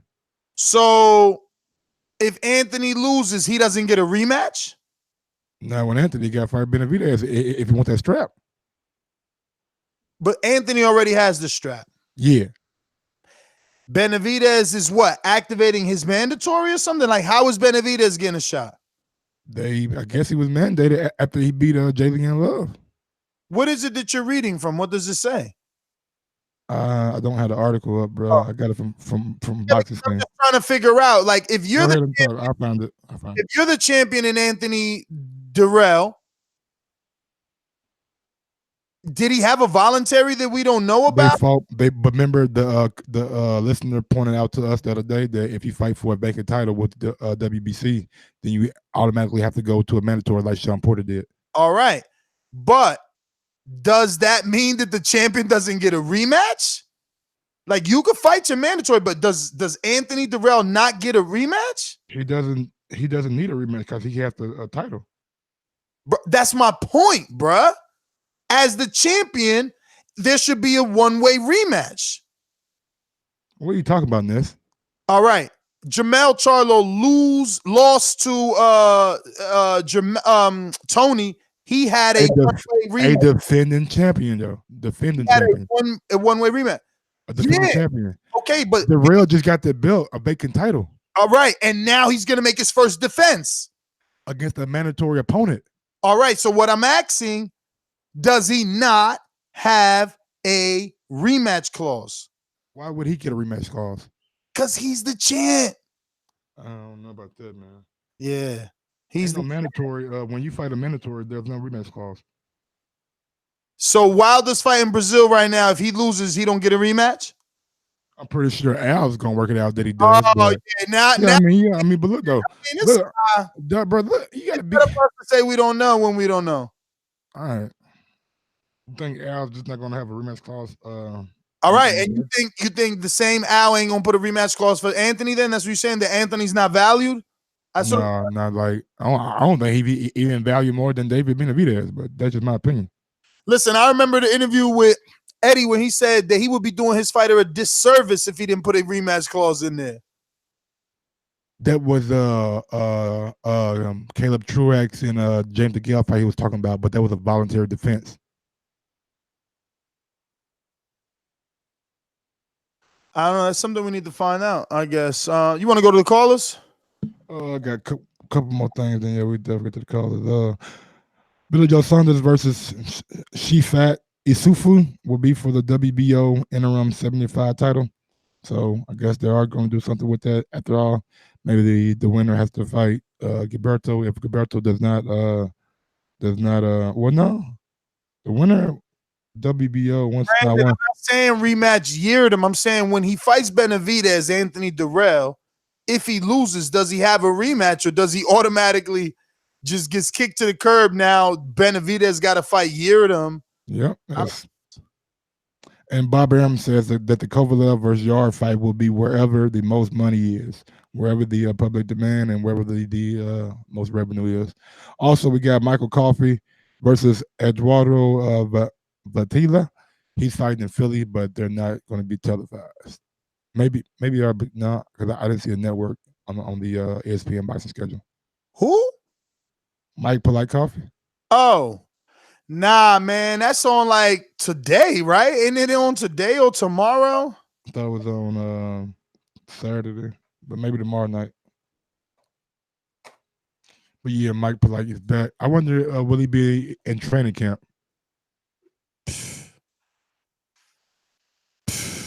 No, who knows, man. But yeah, if you're listening right now on YouTube, go ahead and smash that thumbs up button. It helps with the visibility of the show. If you want to go one step farther, head over to theboxingvoice.com/affiliate sponsors. Go ahead and click on that Amazon link, bookmark that link, save that link, and do all your shopping through that link. It costs you absolutely nothing, but we do get a little kickback every time you use that link. Also, if you want to sign up to Patreon and get some of our betting show tomorrow, we got a betting show, and there is some things that I've seen and possible ways for you guys to make some money. So if you want to check that out, head over to Patreon/The Boxing Voice this week, man. I'm doing the bow strategy this week. Okay, all right, big dog. I feel you. Do your thing. And if you want to do that, head over to Patreon/The Boxing Voice and sign up, man. Let's go. Going out to you gotta play the people. Remember to rate us 5 stars on iTunes. These calls are brought to you by El Camino Electrical Services, experts in electric vehicle charging stations. For consultations and turnkey installation, visit us at elcaminoelectricalservices.com. Yo, we looking for a female border wars. We still ain't get to 100K. We'll be all right. We'll get there. It's all the guys playing. We need a female border wars participant, not nobody who was just like overly experienced, but does have a little bit of experience, because we got a lady from the UK who wants to fight, real nice chick, and yeah, man. So if you guys wanna, if you're doing girl, 135, we're looking for 130 or 135 pound female with some level of experience. Also looking for 160 pound novice. Never laced them up, never got up in there. We got your first fight with someone who's also never laced them up. We're also looking for Randy from Florida. Who's Randy? It's the second Border Wars that he hasn't signed up, but every time he calls in, he's saying, he's Doomsday's bully. He hasn't signed up. Doomsday doesn't have a fight. Doomsday doesn't have a fight. If anybody wants to fight at heavyweight versus Doomy, let us know. Maybe even a cruiserweight fight could be negotiated. So hit the thumbs up button. We need some subscribers.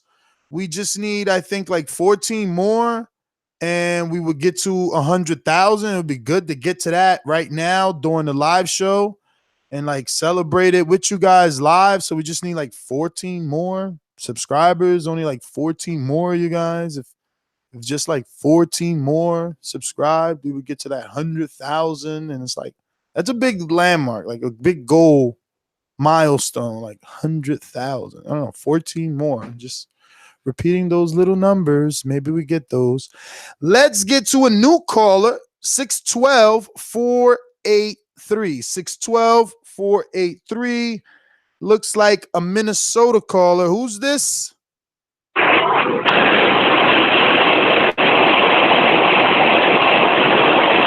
Damn, who is this? I don't even know. How is he listening to the show? Shit, I don't know. He must got some headphones on or something. Go back to him like in a little bit. Sheesh. It was like fire. That fire. We're firemen. We're fire. You feel it? He fight. He trains Gvozdyk. He'll be in the ring this weekend. So there was in Philly. They took a picture in front of the Yo, how are they gonna move the Rocky Balboa statue? That's so whack. Man, y'all niggas, boy, and this fucking Rocky Balboa shit, boy. I tell you, I don't get it. Like, how you move it, though? I don't get y'all, man. How this nigga get a statue, nigga? He ain't never laced him up. He ain't never laced him up, nigga. Balboa is a boxer. Like, what are you talking about? Like, I'm not talking about. Yeah. You're talking about like the actual guy that was the movie that was made off of that they did a 30 for 30 on. No. I ain't talking about that. I'm talking about just the character Rocky Balboa. From the fuck out of here, bro. I'm not about to listen to this shit. That's who got the statue, and like I don't get it. Like, why they hating? Damn, hating all the time. B going out to my boomerang. Out there, JD in Texas. JD, motherfucker. There's a lot of things I like to move, so just try to get on my game on box, man. I don't know why they gonna call me, but I'm a 54 pounder. But I have a brother that's at 160.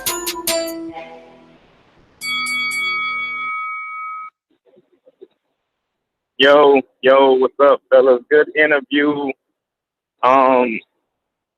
Listen, I just got through talking about that fight, Shawn Porter and Errol Spence, right? Like, that'll be like the first time somebody actually like try to bring it to Errol Spence. I would like to see that and see how it goes, but I think I just got this perception of Shawn Porter, like every time he step up, you know, with a real big fight. Because I'm one of the guys that actually think I think Danny Garcia pulled that fight off. But if you go by it, I mean, if I go by that, right, it's like every time he step up to the big fight, he always come up just a little bit short. So I think it'll be no different in the Spence fight. I don't think Spence stop him, but I just think he'll come up short. Like, you know, he'll get to smothering his own punches and shit like that. But hey, that's all I got, man. Good interview though with Derrick James. It's always good hearing that guy. Him and I keep forgetting my guy out of Houston, the trainer out of Houston. I keep forgetting his name. But it's always Ronnie Shields. Those two guys. Ronnie yeah, Ronnie Shields. But yeah, that's all I got, man. Shout out to my guy. Daniel Jacobs. No. Rocky Balboa. You know, as far as anything beyond that, you know, with us, he just needs to make that decision because we've already said yes to the people that matter, not just to someone who's interviewing us. We said yes to the people that matters. They know we've already accepted the fight. There was never any point that we were ever offered the fight. Even now, we haven't been offered the fight. We've never been offered the fight before this. I know for what's that? We will be. We will be. But you know, he's considering Pacquiao, and I understand that. That's great for him if he's able to pull that fight off. But like Shawn said, don't look left, don't look right, look right here. And you know, we're willing to take that right now. As soon as they say yes to it. You know, as far as what you think about that? The fact that they said they never been offered that fight till now. And that, you know, they want that fight. Don't look left, don't look right. Gotta take a man at his word. He said they ain't been offered till now. They ain't been offering it till now. But I'll tell you one thing, 400,000 bars make motherfuckers change their tune. Sure do. I hope there's no argument to go back to Texas. I don't want it in Vegas. My nigga Ron G said we need 10 more subs to 100K. 10 more subs to 100K. Can we get that by the end of the show? Ness, how many folks we got right now listening that are not subscribed to the channel? How would I know who's listening that they ain't subscribed? I could only know. Oh, you like, all right, so you don't know that. I can't tell yet. It would take a couple of days to see, you know, who listened to this show that was subscribed and not subscribed. And if you mean on the phone lines, I still won't know that. Like, I thought you did that shit live one day. I got people like 400 people watching. No. That was the monthly stat. So it was like 50 something, 56% of our views that month were non-subscribers. That's big. I know.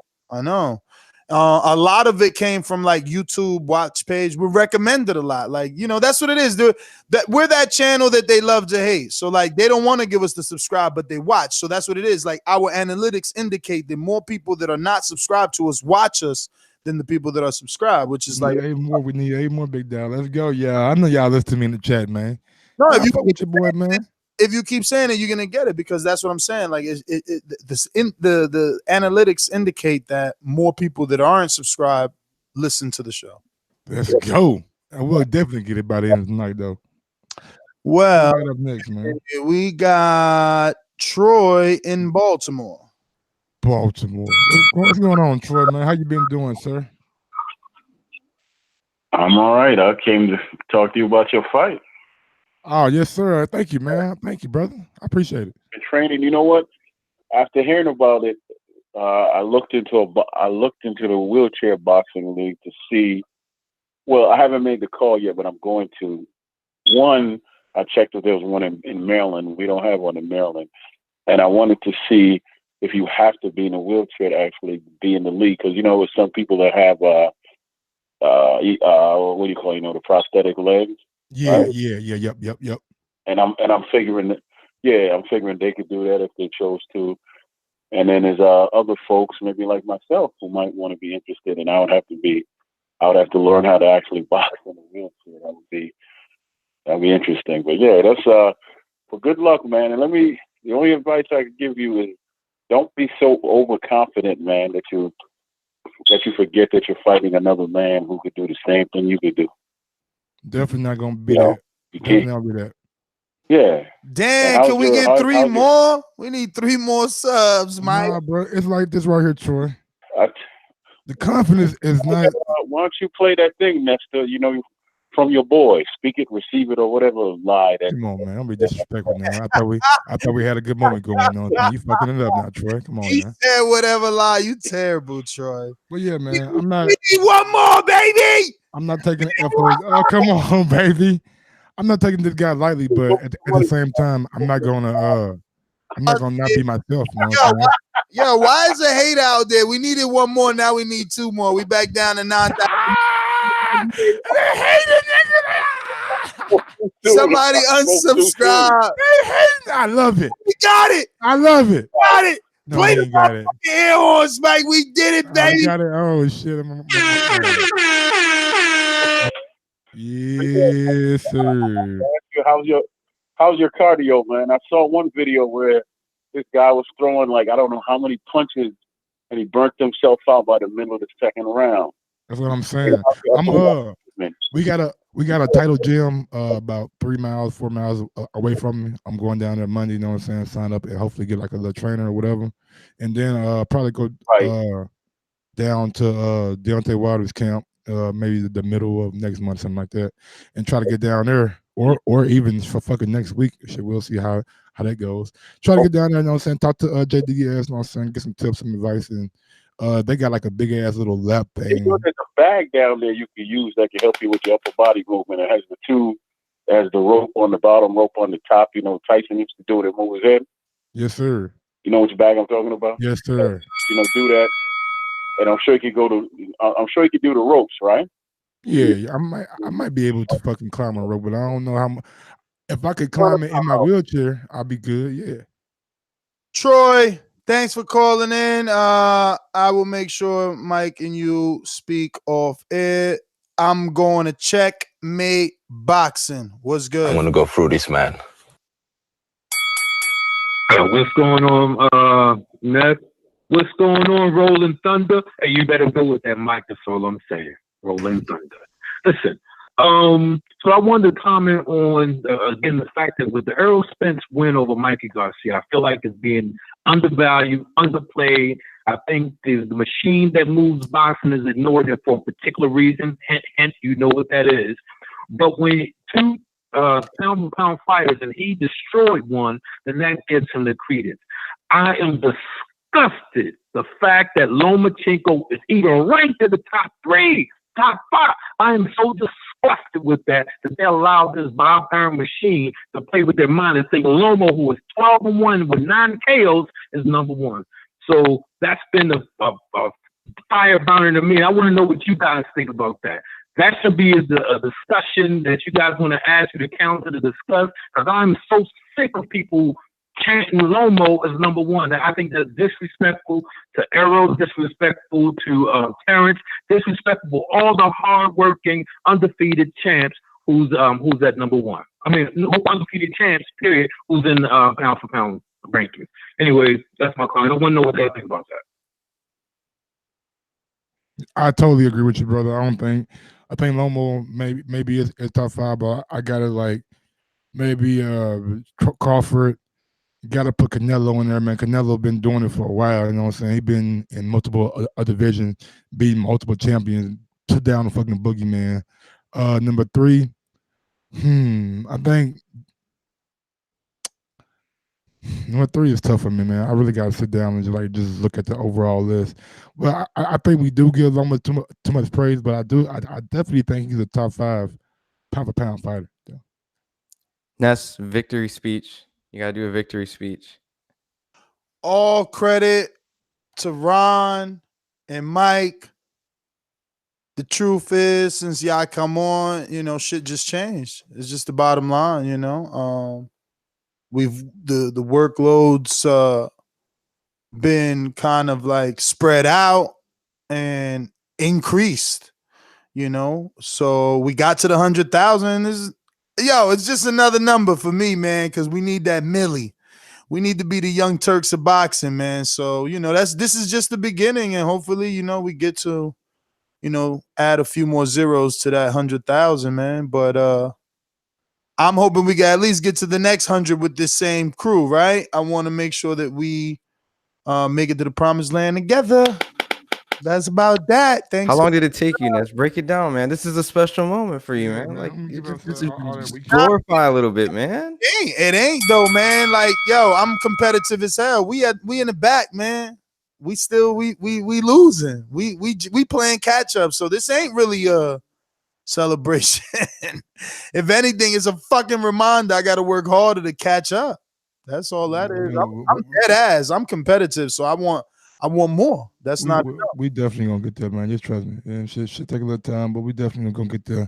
If things that are in place happen this year for us, you know what I'm saying? I think it's gonna be monumental. So yeah, I'm definitely gonna get there. For sure. Let me get to Rock. Talk to me. What's going on, Rock? Yo, shout out to y'all, man, on the 100K, bro. That's big. That's big time. I can say for myself, like going from a casual, trying to become a more hardcore fan. Y'all was one of the first podcasts I started listening to a couple years ago. So big shout out to y'all, man. Big shout out to the Boxing Voice.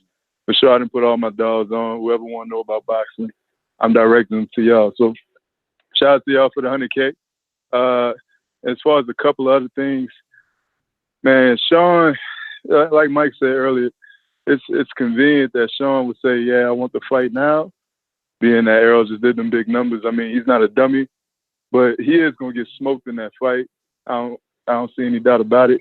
He struggled with Ugas, and I kind of in my heart of hearts, I think Danny got him. So, I mean, pay-per-view, no pay-per-view, whatever, he's going to get smoked. So I ain't really too big on the fight. And as far as Usyk, I know y'all have been saying he's 6'5", but I want y'all to go check out this picture with him and Isaac Chamberlain. Isaac Chamberlain, like a legit 6'2", 6'3", and him and Usyk are like neck and neck. So I don't think he's 6'5". So he will be coming in the heavyweight division pretty small. As far as him taking on Taggum, I mean, if he had trouble with Taggum, then he should probably go back down to cruiserweight, in my opinion. If he don't smoke Taggum, then I don't think he really built for cruiserweight. And I don't know if y'all touched on this since they got opened up, as far as Joe Joyce and Daniel Dubois fighting. I don't know if y'all touched on a recent episode. I just wanted to get y'all thoughts on that as well, man. But big shout out to y'all for the 100K TBV boxing. Yeah, we talked about it in terms of Dubois and Joyce, but it's just not a mandated fight yet. Like, it's been called. It's mandated for the British title. Yeah, it's been called, but they ain't mandated. They ain't. They gave him a certain amount of time to get the fight done? I believe so. Well, and but at the same time, it's like Joe Joyce looking backwards. You know what I'm saying? Like, do I really need that fight? You know what I'm saying? I'm trying to. He came out and said that they opened to it. Oh, really? Joe Joyce now? Yeah, Google it. I seen something like that for sure. I know Dubois team is definitely open to the fact that like they ain't shunned it at all. But I didn't know Joe Joyce would actually consider fighting a dangerous up-and-coming prospect like Dubois. Man, I think that's not dangerous for Joe Joyce. I know y'all think differently. Y'all call him slow, but Joyce more experienced than Dubois. Let that motherfucker Dubois hit Joe Joyce like Tavern hit him. Man, that nigga ain't gonna make it. Didn't this new go fucking 12 with Kevin Johnson? That What round he knocked down Cajano? I picked him to First. knock Cajano in the second. It wasn't the first. It wasn't the first round. Second round, then, right? Some shit. One of them for It was first the second. second. Why are you here? No, I'm fucking with you. Now, but look, he did it faster than Luis Ortiz did. You know what I'm saying? So got to give him credit for that. What round did Ortiz do it in? Like 6 or something like that. The 6. Yeah. I thought it was the second also. No, he ain't not Cajano. No. Let me go look at the box for it. I could be wrong. Are you questioning yourself? Absolutely. Because last time I checked, what was the second? Last time you checked, when you checked, nigga, like 3 seconds ago. I'm trying to check right now. Motherfucker, yeah. He knocked his ass out second. Damn, you're right. Ooh. They tied. Yeah. Ooh. They tied. Ooh. Ron coming with the smoke from nowhere. I wasn't even prepared for the smoke, nigga. Let me get my inhaler. But Ams, what's going on, Ams? I see you out there talking shit. Why you don't never call in? All this damn me typing in the chat, man. Ams ain't called in and almost. He ain't really called in since goddamn a con been on the show. I don't know if a con got him shook or what. Call in, Ams. You can type, nigga. You ain't sleep. Let me get to Javier. Alabama. I want Joshua. Joshua, come and see me, baby. No more hiding, no more ducking, no more dodging, no more excuses. Anybody better hear me, they gonna lose. BoxingWords.com. Yes, sir. Yes, sir. God damn, got your little 100. Niggas never said that ain't enough. I need the milli. I need that milli. Nigga need a milli on top. Nigga, need that. My nigga just said, nigga, if you can stack one, nigga, you can stack 10, dog. You know what I'm saying? Milli, that's for God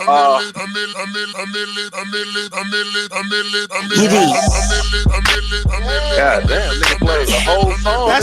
Hold up. Copyright. That's what I want. Hey, you get that milli, but Pula probably going to kiss you too. Nigga, you got to put them lips on you to get that milli. Nigga. Hold on now. Don't get this show. What?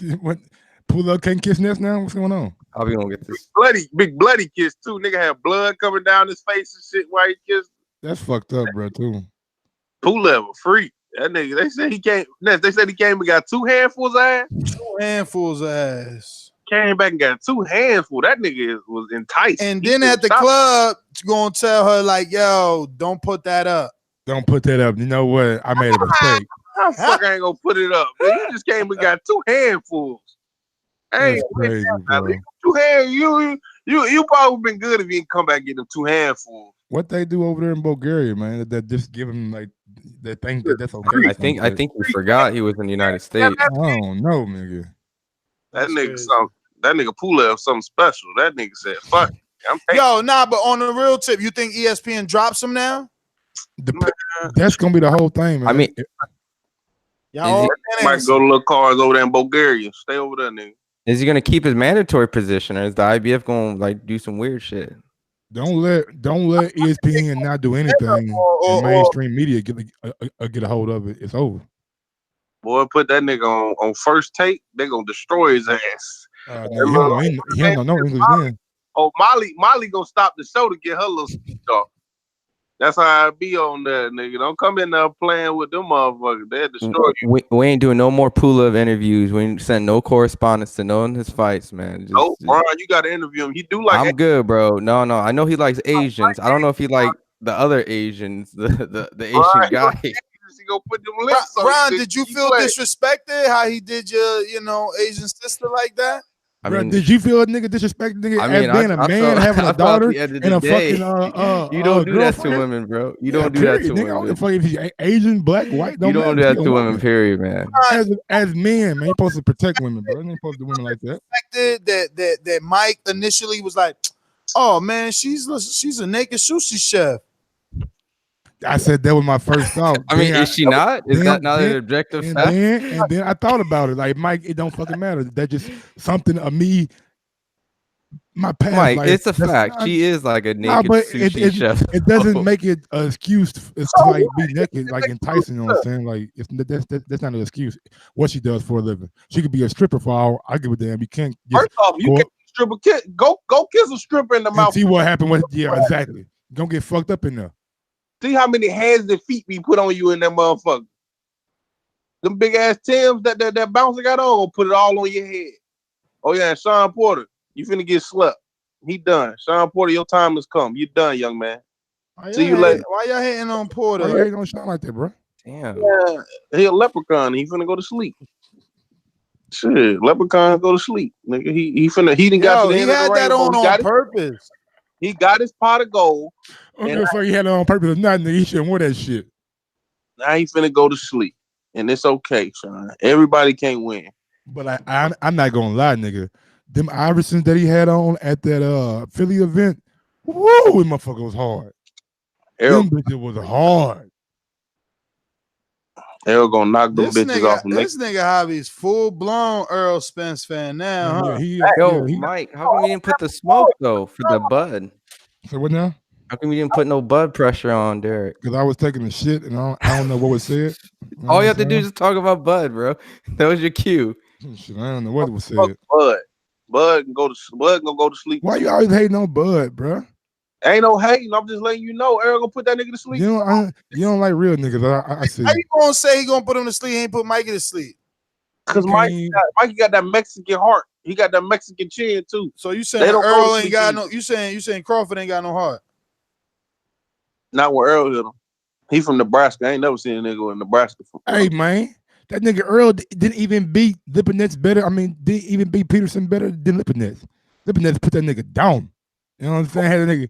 What the fuck does that mean, Mike? He beat him at the end of his career. That nigga was 1 foot in, 1 foot out. Why the month quit on the stool? You know what I'm saying? No, nigga, that nigga was running across the ring and they threw the towel. Oh yeah, he was. Hey, that nigga Barry had a towel shotgun mode, my nigga. Cut it. That towel come out so damn hard. He get to Rod. Talk to me. What's going on, Rod? 870. What am I missing here? Hey man, you gotta unblock Bama Bo. Bama Bo, nigga, we apologize for that nigga Jack blocking you, man, for no reason, man. I chewed his ass out, you know what I'm saying, when I talked to him today too. Wait, Jack blocked somebody on? Yeah. How you unblock a motherfucking Patreon member? Oh hell. Who's do you know Bama Bo's? I need his YouTube channel. Yo, Bama Bo, nigga. Let me see if I can do it on the side while you guys do the show. Call Bama Bo. My man is the man with the master plan. Call him Ron. We went. What up, Rod? Rod, talk to me. What's up, man? What up? How y'all doing? Good. I got. I'm doing good. I got 3 things. Usyk is 6'3", not 6'5". Mike, you're gonna win. I'm gonna keep telling you that. I got faith in you, but lose the confidence, man. Just be prepared. Y'all niggas always say lose confidence, bro. Nah, I cannot be me. 3, congratulations on 100K. I'm proud you guys got there. I guess you'll get to 200K by the end of the year. That could be the next goal. The last thing, everybody, I'm looking at ESPN pound for pound rankings. I think it's bullshit. There's no way in hell Canelo is not the #1 pound for pound fighter in the world. Dude, only loss is to Floyd Mayweather. On his resume, he has Cotto, Laura, Triple G twice, and he has who else did he have? He had Kermit Cintron when he was good. He fought what's the guy named that beat the left-hander that beat Cotto and fought Canelo right after Cotto and lost? Trap, Austin Trap. Nobody in the world resume is better than Canelo's. ESPN is bullshit. There's no way that Lomachenko should be #1. Canelo #1, Crawford #2, Errol Spence #3, Loma #4, and then I wouldn't even put Triple G probably in my top 8. So that's my call. Guys, enjoy your day. Congratulations again on 100K. I think you might have to switch that Loma and Earl. I think Loma did a little bit more than Earl right now thus far in his career. Alrighty then. But that Canelo, man, that's a good ass point, man. It's hard to fucking disagree with, because Canelo has been in there with some motherfucking dogs, and he has been a lot of people, and only loss on paper is to the great Floyd Mayweather. So yeah, man, I can't really argue with that. That's why I had Canelo #2 on my list. You know what I'm saying? I'm just a Boy Crawford fan, and I think he is, eye test wise, the best the best let me compare my boat back, the best fighter in the world. But Canelo got the best resume in boxing right now. Let me go to 612-483, first time caller. 612-483. Mississippi, stand up. 612. Unmute yourself. Hello. Yes, sir. Hello, y'all got me? We got you. What's your name, brother? Marlon So Icy Sims, man. I'm a up and coming boxer from Minnesota. Already, okay. What's your record, man? Are you amateur pro? Yeah, I'm pro now. 5-0 with 3 KOs at super featherweight division. You said Marlon Sims? Yep, I dropped my box rec in the chat. Okay. He working. When you next fight, man, who are you associated with? Who you trained by? Let us know something. Man, I'm training at an uppercut boxing gym. But I've been in the ring with former 168-pound champion Caleb Truax. I mix in there, try to mix in there with Jamal James. Home of Rob Brandt. So we Minnesota doing their thing right now. For sure, man. So you say you're a featherweight? Yeah, man. I might be dropping to 126 though. I make 130 real easy. And you been in the ring with goddamn Caleb Truax? Well, just sparring, just moving around and whatnot. But yeah, I can say I've been in there throwing some punches with him. Okay. Are you going to be at the Caleb Truax and Peter Quillen fight? Yeah, I'll be there, man. I was trying to get on that fight card. Hopefully that'd have been my second time on the PBC, but that one would have possibly been a televised show. But I'll be there. I'll be in the facility. Ain't you going around? Yeah, there's a chance I might go out there. So yeah, let's link up, man. Yeah, man, definitely. We could definitely do that. I love that. Get you a nice one-on-one. So you keep me posted, Ron. Anything you want to get off the chest, big dog? It's funny y'all just talk about Ryan Garcia. I just tried to hit him up on Twitter just to get some rounds in. I go to his backyard just to get some rounds in with him. I need to test myself and see where I am with this upper echelon. But yeah, man, I just wanted to say I'm glad I'm even a part of the show today. Just knowing that y'all just hit that 100,000 mark right now. That's what's up, man. Congratulations to y'all. I listen to y'all every day, every episode. I was listening to the Brandon Adams interview.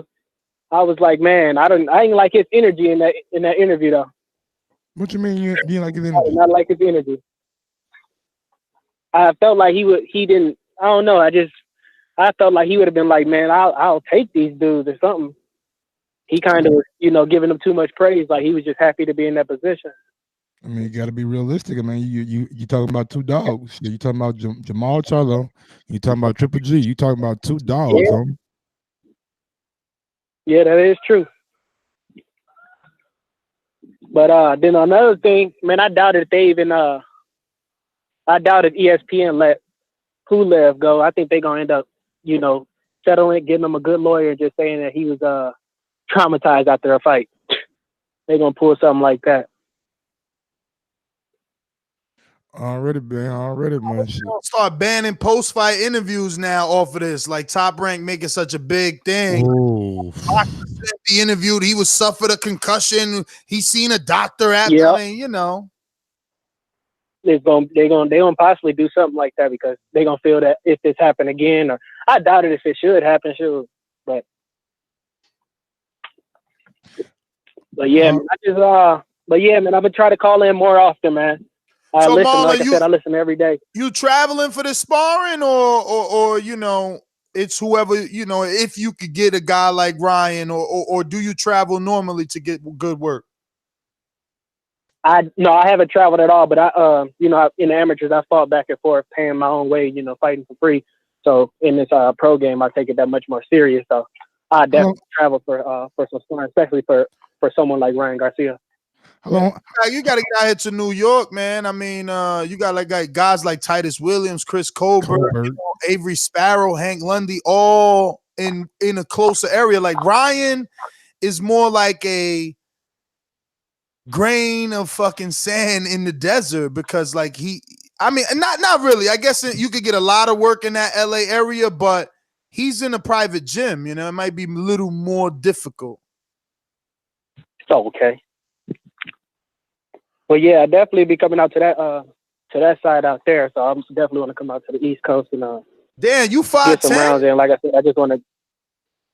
Yeah, 5'10". How the hell you make that weight, champ? 126? Oh shit! And you say you thinking about dropping down to 126? Yeah, my last fight, I made 130. You know, damn near 8 days out. Bro, what the hell is y'all doing up there in Minnesota? Because Jamal James background. Yeah, I got amateur. I just started boxing. It's going on 5 years total. Like, do you got any? Did you win any nationals? Everything. I didn't get no nationals. I came in, but I did win. You know, state multiple times. I fought in nationals. Golden Gloves. I did. I won states back to back. I did. Every time I went to nationals, I went. I got to the second or third day. In ringside, I did. Golden Gloves, did USAs. I did. I got a state belt from Mauricio Suleiman for the WBC. So I met him, met Mikey Garcia, all of them, 2018 up in Chicago. So I went down to Chicago and went down there and captured an amateur state belt. So I met Mauricio Suleiman and whatnot, and it was all good. Yeah, man, you definitely need to get with somebody that's gonna help you capitalize on your size advantage. You know what I'm saying? Yes. You don't want to be taking too many. That's what I'm trying to do. You don't want to take too many short notice fights, and then you end up with a loss. When if you get with the right team, you know they'll probably put the machine behind you, being as though that you're that big in that division. Like, damn, who the fuck is 5'10" at 126? Damn, so you got the ability to fucking move up. I'm telling you. How old are you? Yeah, and on top of that, Southpaw. I'm Southpaw. I'm 26. Okay, all right. Oh damn, we gotta step on that gas though. Not too fast though. 26 still a nice age. Yeah. By the time you get 28, 29, by the time. So you in Minnesota though? You gotta get out of. You gotta get out of Minnesota. I was gonna say the same thing. It's by the time to relocate. And shout out to Jamal James and Caleb Truax, but remember this: it took Caleb Truax longer than it took Jamal James, and Jamal James made it because he got with Al Heyman. Caleb Truax got on his level because towards the end of his career, he got with Al Heyman. So like, it's hard to make it out of Minnesota without Al Heyman. Yeah, I'm 100% aware of that. Trust and believe. Yeah, man. But listen, brother, we definitely here, man. Anytime you call, we're going to give you the platform. I'm going to get to some other callers. But Marlon Sims, Box Reckham, let's follow the young man. And you got any social media you want to give out? Go ahead and give it out now, Big Dog. Yeah, on my social media, it's at Marlon So Icy Sims. All social media, Snapchat, just add an underscore between the So Icy. But definitely you can check me out. You can go to my YouTube channel or go to my website, marlonsims.com. I got hyperlinks to follow me at all my social media. And I just want to say once again, man, thank you for sharing your platform. Y'all keep working. And, I'm still tuning in. Man, you keep coming back, brother. We're going to definitely start to profile you, man. And Ron is going to be at that fight maybe. So we'll get you on camera and put it up on the channel as well. Let's get out to California. Because we ain't get to 100,000 without Mr. Info Joe. This portion of the show we call In the Know, presented by my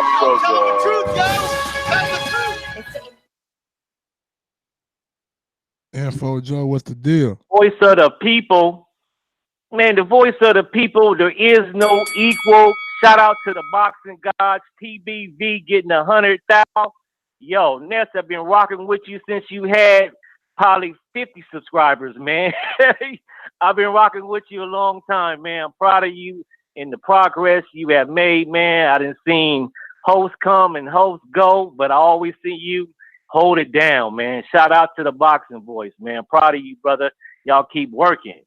Yo, shout out to DC. Shout out to Lamont Peterson. I'm sure the boxing gods are pleased with your contribution you made to the sport we love.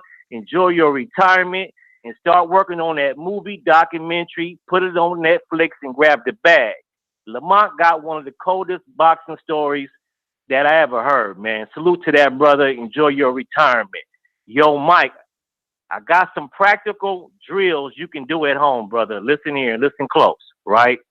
I seen in the wheelchair that you can't really pull back from a punch, but you can slip from side to side. I already looked it online. Buy this. It's called a slip bag or slip ball. It's about the size of a grapefruit. You can hang it in your doorway, put it face level, push it, and slip from side to side. You know. Also, it's about $30, brother. Grab this boxing stretch band. The boxing stretch band, you put it on and you punch with it. It automatically brings your hands back to your face. It's muscle memory. That's a must for you, brother, because I see you can't really get out of the way of punches when the wheelchairs are that close. I seen the guy has reach over you. So that stretch band will help you bring your hands back without even recognizing you doing it. Do this 3 minutes, 3 rounds, those drills with the slip bag and the stretch band. Get you some 2-pound weights so you can develop your speed and your punches. Also, you're going to have to hit a bag, man, a heavy bag, to build up resistance in your hands. I've been having my bag for over 10 years in my garage. If I go without 2 weeks without hitting that bag and I go back and start a wheel on that bag, it fuck up my wrist and it'll fuck up my hand. So you got to build up that resistance because you'll fuck around and punch and that shit, you'll feel that shit vibrate all the way up to your back. Okay? I'm going to have some more pointers for you, but you got this, my brother. And shout out to the other fighter from Connecticut. Word is born. Mike is going to be ready for you, brother. Yo, another topic, Wilder and AJ. The argument we've been having day in and day out, why the fight is not happening is because of money. If they keep fucking around letting this fight marinate, they're going to miss out on the big bag. That same money that's being thrown around right now might not be there later. If either... Joe, thanks for calling in. Joe, you need to call Mike off air, man. You're giving away all the pointers. His opponent in the chat writing everything down because he listened. As soon as Mike tried to tell Derek James he was called out, his opponent was super chatting right there. Like, stop lying, fam. Stop lying. Yeah, he back. Okay, I just make sure he back. I'll take all that advice also. Yeah, good job. Make sure. I hope you get all of it, brother. Hey, yo, I fucking love it. Yo, make sure you're ready. Yo, he's like your nemesis for real. Like, he got the snappy one-liners. He like, yeah, I'm gonna take all that advice also. You know you ain't happy about that. Keep it real. Keep it real. Happy? Bro, I keep telling you, I want this guy to be in the best shape, the best form he's ever been in. Yo, just gonna make my win that much better. We gotta talk to Mauricio, man. We gonna have to get boy, don't get no motherfucking nonsense because I see Mauricio fuck with some wheelchair people now. Don't bring Mauricio in this bitch. Hey, bro, write the email. I know who to send it to, champ. All right, write the email. I know who to send it to. That's all you need to know. What you talking about, man? We gonna get this shit sanctioned big style. Yo, let's go out to our mastermind, Joseph. Talk to me. What up, Joseph? Yo, what's good, man? I came in late, so was there any? Did I get any Bud questions off with Derek James? Just a few. Just a few. Energy as usual. Yeah, he changed his energy, man. He got ghosts on us, man. No, man, some shit. He ain't one of that Derek sauce. Some shit went down. You see, he been screaming "man down" all week. You know what team it is. What team is that? But you the one. Hey, it's strap season, baby. Man down. The Philadelphia Eagles. Now, Mike, you been on it. Hey. Taking low blows now. No, but man, hey, just want to say congratulations on that 100K. I think this is right though. That's only the beginning. Shit, I say we get to 500K by the end of the year, man. That should be the goal. We out here. Some viral moments, nigga. Hey, Mike, as excited as I am for your fight, man. Hey, on the real, we got to give my boy Lauren a fight, man. The Maserati. I thought Maserati had a fight. No. Nah, man, they ducking Maserati, man. We need 100. They ducking him. He willing to do 147 and 160. Only guy willing to fight him is Fern, but Fern still got to get cleared with the doctor. Not only that, man, if you think about it, his fighter put out on him week of Border Wars. He was willing to give up a 40-pound difference to fight my brother Matt. You know, and then we ended up putting Matt and Danny together. So he's cut a raw deal, man. So if anybody want to get in there with Lauren, man, let's get the man some work. You know, he's like a boogeyman without even stepping in the Border Wars ring yet. So I think that guy deserves a shot. You know, he's been training situations that have been out of his control, really. So anybody out there give Lauren a shot. And man, Ness is right, man. We got to get back to what Border Wars is all about. Let's stop picking and choosing. Let's get in there and just have some fun with it. Show man who best. But Mike, we're gonna get them shirts made with your logo on it or what? But either order. Hey, I was thinking about it. I was thinking about doing a little something, but we'll see how it plays out. Yo, Mike, show the logo. I didn't even realize you had a logo. Nah, I ain't clean. You gotta look on YouTube, man. You can't see it right here. And what now? Go over Joseph, I'm gonna get and get to Sal on the boomerang status. That logo. So clean. Oh, let me unmute myself. Can you hear me? Yes, sir. Yes, sir. What's good, man? I appreciate y'all. Hey, Mike, good looking, man. You got this. Even though you're gonna sleep your shit, I'm gonna be there to knock him out after he sleep your shit, how you drooling and shit. I got you back, fam. I got you back. We gonna send that bitch up after he sleep. This Sale again? I know this Sale, right? What's up, Sale? What's good? I know you from the Midwest, so you gotta go with the Midwest, nigga. I respect it. After I sleep him, we're gonna strap your ass down next. All right, how about that? Hey, but I got, like, y'all was talking about the pound for pound list, but I do got Canelo #1 on mine. I don't got Lomachenko on my top 5 though. I got y'all think Lomachenko over Joshua, Anthony Joshua? Y'all on y'all pound for pound list? Lomachenko over Joshua. We putting heavyweights in it? That's weird. I thought oh, you don't put heavyweights in the pound for pound list? Not that I don't, just people typically don't. I don't even believe in pound for pound. That shit is like, you know. Oh, okay. He might squeeze in there because that's the thing. Like people do pound for pound, then they want to leave the heavyweights out. So it's like it's not how you really do pound fair. for pound without heavyweights? I ain't know that shit. I ain't know nothing about that. Yeah, I mean, that's some of the pound for pounds have put heavyweights in here, but it's stupid. Pound for pound. Okay, but Ness, I was calling though. I need like one of them hoodies, man. I feel like, you know, my 8 people was one to put us over the edge for the 100,000, man. I need one of them hoodies you had on the other day, like 2 weeks ago. The Border Wars hoodie? Yeah, man. I need one of those. Like, I sent you over the edge. My girl, sister, my brother, we all did that. Oh, you just all signed? Y'all all subscribe right now? Yeah, bro. I feel like I'm just playing. Hey, I go buy the first one, but you owe me one. Oh, for sure, man. But no, y'all do y'all thing. I'm still listening though, man. I might boomerang back in a minute. All right, brother. Well, appreciate you as always, Sal in Milwaukee. Good looking out, Sal in Milwaukee. Appreciate you, homie. For sure, man. We're gonna go to Scorsese. Talk to me. What is going on, Scorsese? Yo. I missed the Shawn Porter, Errol Spence. They got that shit going down for sure. We need to wait a little bit longer. All signs indicate that Shawn Porter and Errol Spence should be the next fight for both guys. Manny Pacquiao don't look like he's going to be entertaining Errol Spence fight. Hey, man. Errol Spence want that belt, so. Manny Pacquiao 41, Stevenson was 41. These dudes, I don't blame him. You know what I'm saying? Like he got they you know, they need to be looking for old men fights at that time. He not no champion, so I ain't mad at Manny Pacquiao. He might get him an age. Well, he already fought Adrian Brown. I'm tripping. Get him a Danny Garcia. Get him a Granados or some shit like that. Maybe just get him, you know, trying to find himself a little $10 million check somewhere, some kind of big check for him. He came back for Floyd, but Porter Spence, I think that's the best fight at welterweight, and I'm talking about including Crawford. Thurman is out. I remember I looked at the comments for Thurman Porter, and they was all lit. You know what I'm saying? On the YouTube comments, everything was like, yo, look at this fight. Porter won, Thurman won, great fight. one of the best welterweight fights I ever seen. Then I went to go look at the comments of Crawford versus Post-Op.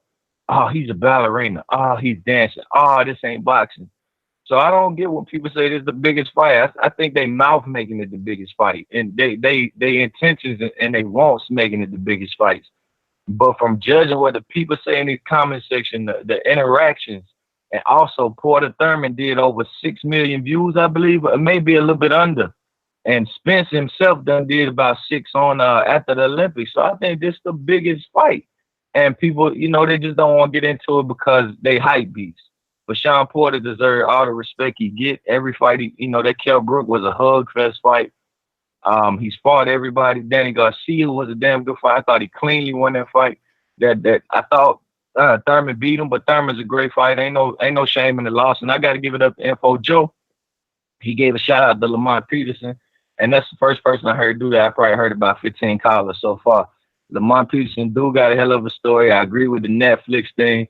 I commend his boxing career. It's like nobody didn't fight. I commend Barry Hunter for stepping up in the black community, doing things that, a lot of black men want to do for their own kids and shit like that. And this dude did it out here with 2 different brothers that, he had no reason to do such thing. And he did it. The boys talking about he taught me how to bathe myself. He taught me how to, all those different things that they learned from him. Then you got Kenny Porter attaching on, showing that love, being there for Lamar Peterson, training with him. I think that's respectable, commendable.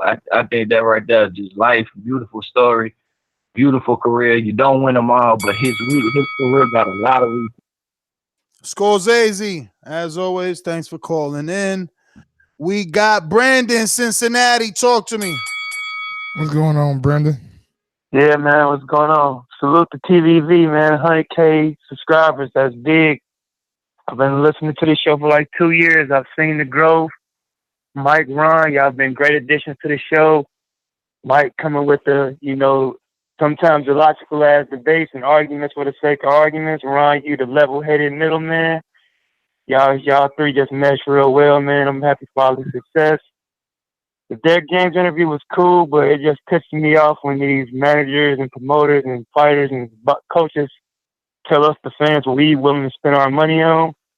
Don't tell me Bud Crawford and Errol Spence ain't a big fight when if you ask every fan what fight they want to see next, first if we don't say Anthony Joshua and Wilder first, we gonna say Bud and Errol. So I ain't trying to hear that Errol Spence and Bud Crawford fight ain't a big fight bullshit. That's bullshit. That's like one of the 2 fights that all boxing fans want to see. And Ness, I got a question, man. I got a buddy of mine who's been listening to the show for since the beginning, and he told me that back in the day you was one of the biggest Bud Crawford supporters, man. Any truth to that? He said you was bigging up Bud, telling everybody to check him out and shit. What happened, man? They say you was big Bud fan back in the day. Any truth to that? He switched sides on me. Nigga to ride on me. Oh yeah. He switched sides on me, man. And that's the saddest part, man. That's the saddest part, man. I was rocking with Bud when he had braids, bro. Yeah, I seen him when Yeah, know who he was, bro. Like niggas ain't know who he was. He was fighting on the undercard of Gamboa and AC. Like, come on, man. But that's how I know it's the truth, man. That's exactly what they said. Back when he had braids, he was on the top rank undercard. Bro, I ain't do nothing, man. I ain't do nothing. Here. I ain't do nothing. People just get emotional, you know what I'm saying? I ain't do nothing. He mad at me. All I do is what everybody else do. I'm recording. You know what I'm saying? Somebody happened to say something in front of my camera that he don't like. Feel me? I was such a Bud fan. I went up to him before the shit was posted. Like, yo, Champ. Yo, this is what old boy said, bro. You want to say anything? Because I'm gonna put it up. I gotta eat, even though I ate. Like, he like, nah, I don't want to say shit. I do my talking in the ring. But ever since then, he do his talking in the ring and he don't talk to me. Hey man, you can't tell somebody how to react to something. You know what I'm saying? Here go, Mike. Mike stay trying to mend that fence, man. Hey man, we gonna get there. He be scheduling Bo Mac. Bo Mac be leaving him flat. You see Earl trainer was here, even though Earl they 2 hours behind him, man. They 2 hours behind. But his trainer's still here. Yeah. So Bomac ain't never been on. Damn, we just gonna do that like that? Damn, we ain't never got Bomac in the show. Damn, though. we ain't never had I'm Bomac on gonna this try to bitch. get Bomac in the show, Mike. We ain't never had Bomac on here, bro. Evidently, we ain't never had Bomac on here. Nah, we had Bomac back when I used to get Bomac. We ain't never had Bomac ever since Mike tried to act like, yo, let me handle it. I'm Team Bud. Yo, they don't really fuck with Mike from what it looked like. Yo, I'm gonna have to go back to scheduling Bomac, man. And I'm gonna tell you who else had a lot of success with Bomac and Terrence Crawford. I want to say that my one-on-one with Terrence probably was influenced by Monster Peace, and she used to get Bomac on here a lot. It's easier for a female to be the co-producer and like stay on top of emails and be persistent. Like, I ain't got time for that shit, man. I'll be busy as hell doing other shit. I'll make your dream happen, Mike. I'll get Bomac. This is my dream. There you go. Hey, Wayne, man, sign up the Border Wars, you fucking troll. Nah, man. You got guys in wheelchair got more nuts than Wayne. You know what I'm saying? Wayne pussy. Yo. Wayne, yo, he terrible, yo. I hate when the troll, he don't even call in, man. He ain't got a phone. That motherfucker he live in the fucking mountains somewhere, bro. Yo, if Wayne calls in, I'll make an intro or something. But he gotta call. He ain't calling in. Nigga, Wayne ain't got no fucking phone, bro. He ain't got no phone. Shit, got no phone. No phone. Yo, let me go out to my man, Alex Limon. I won't deny you. Dollar D Beyonce production. Come with me. Hail Mary, run quick ski. What do we have here now? BoxingVoice.com.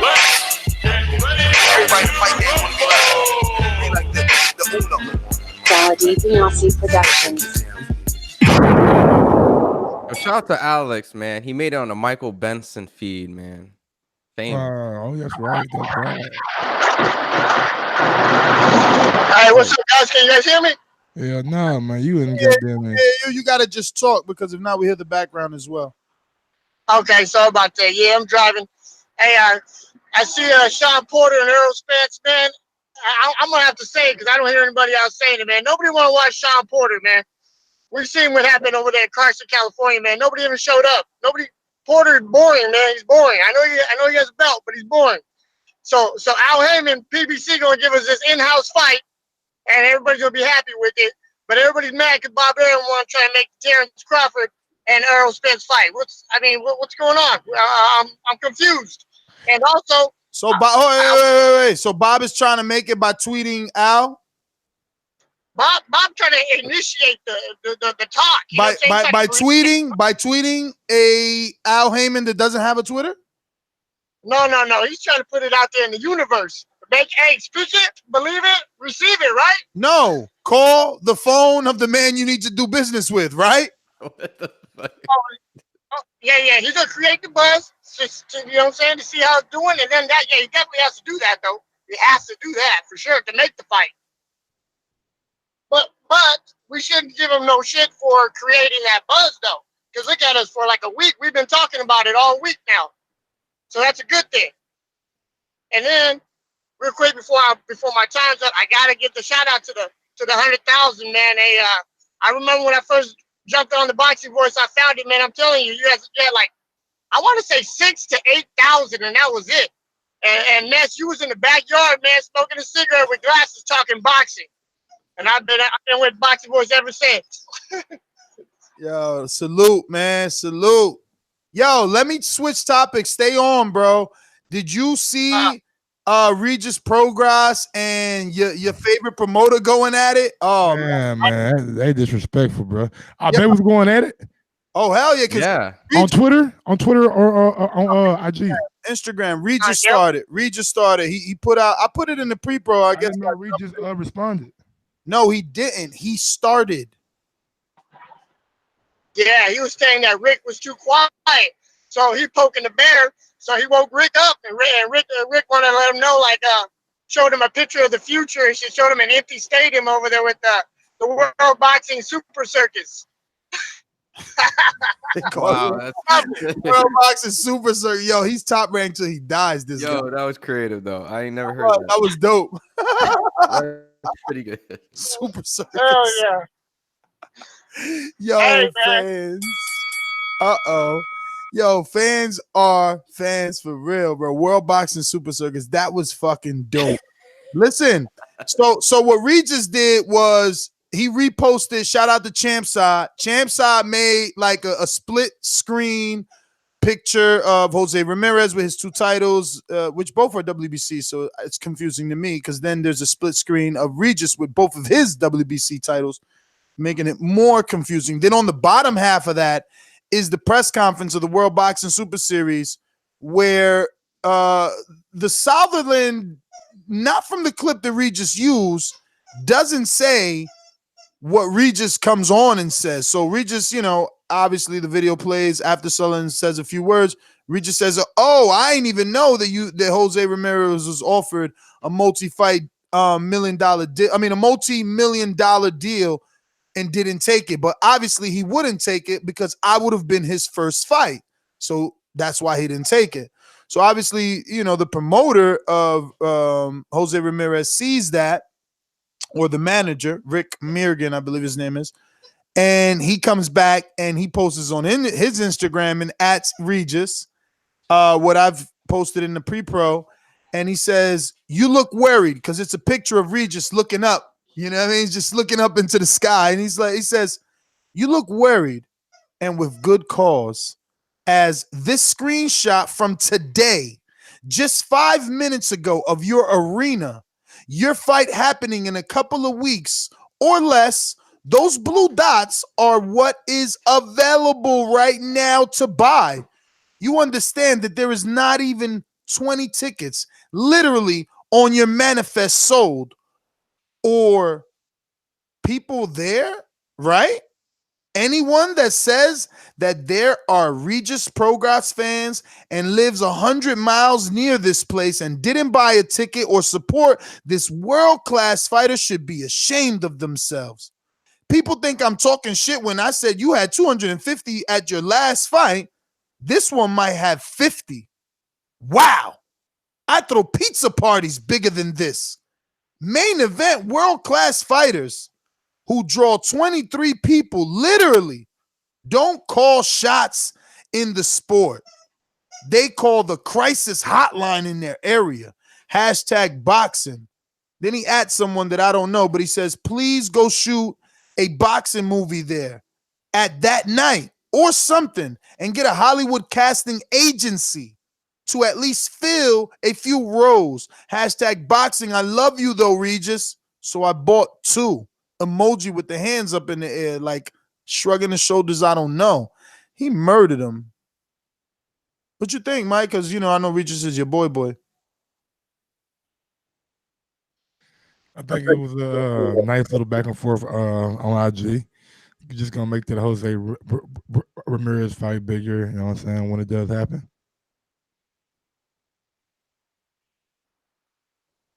I was thinking about going down to that fight, actually. You know what I'm saying? Are you going to it? You was a so-called Regis fan. He could. I was thinking about going. I was looking at flights and shit down there, but nigga, that shit is expensive to fly down to fly into. I mean, is this a lie though? Someone needs to check this and see if this promoter. Yeah, I don't know. I think he's studying. Sell 23 tickets, champ. Wait, what's on 23 tickets? Yo, he said all them seats is over. So like somebody needs to like. Let me get on. How many people? I mean, take one. To comp tickets for his crew. So I don't know, man. I don't know. Shit, crazy. Looking crazy. And like you said, he sold 23 tickets, but that's fucked up. That's crazy. I was thinking about calling Regis, but that nigga probably would have went out. We probably got a fight. I'm like, nah, I'm gonna wait till. I'm curious about the Crawford Con ticket sales, though, man. Yeah, they weren't selling too good either. I'm curious about them sales. If I'm looking at them, you can get some tickets. Yo, and you heard Derek James today. He was like, man, Crawford can't sell. He always in the little room, man. Mike was acting like he was taking his shit. He ain't had no comeback for Derek James murdering. I was in the bathroom. Mike, man, you didn't have anything about that. I was in the bathroom. I was going. Bathroom crying like, oh my. I can't, man. Yo, let me get to Marcus in DC. Yo, what's good, Boxing Voice, man? You know what it is, man. On here playing Fight Night Champion. Border Wars 1, man. Fight Night Champion for all these suckers that can't do nothing. Yo, Mike, no disrespect, man, but I swear if you get hit, we're going to have to pull out that old Jamie Foxx stand-up. We said the nigga in the wheelchair was talking shit, and the nigga stole him. He said, this motherfucker done knocked me out of my shit. That's going to have to be the new joint if you go down. Yo, we ain't going down. you know. Hey, so look, check this out, Neff. So whenever David Benavidez got hit up with the white powder, they made him champion in recess. So they made Darrell and Dude fight for the interim title, which we know now is really basically the number one contender. So when you're the number one contender and you fight the champion, you ain't automatically guaranteed a rematch because he's not he's the belt holder right now. He's not the champion.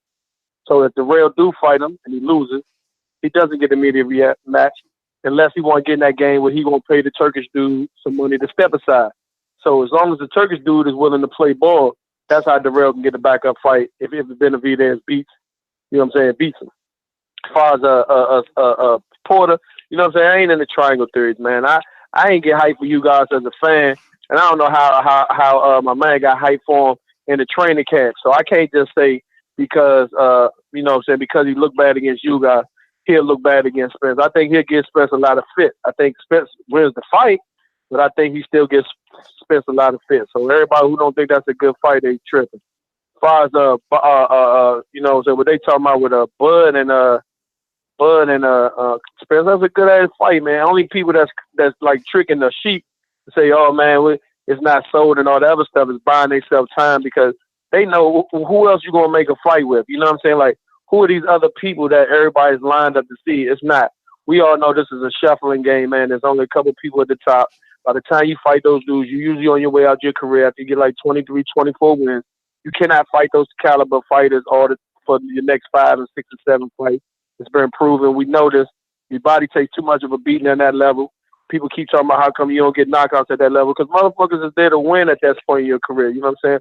All the dudes that's supposed to teach you something and lay down after you know what I'm saying, took them too far. Those dudes are gone now. Now you fighting dudes who career promoters and everybody else is they A-Dog too. So when A-Dog fight A-Dog, if anybody know anything about dogs or cockfight, you cannot keep fighting top joints back to back and think it's not going to take a toll on you. It's going to take a toll on you. So at the end of the day, those fights got to be made when they made to conducively make the promoters make the most on their return on their investment. Let's don't get it twisted. Right around the time when people thought that fighters was taking back control of their career by making promoters work for them, promoters went out and bought airtime and made the fighters work back for them again. So get smart, get your head on. You know the fight will happen when it's supposed to happen. Don't buy the bullshit. TV for life. Congratulations, Ness, on the 100K. Mike and Rob, man. Great job, man. And everybody who came before it, man. Peace out. Marcus, you the man. Yo, I just looked at the tickets. I posted in maybe I'll post the link for the chat to see too, but I'll screenshot.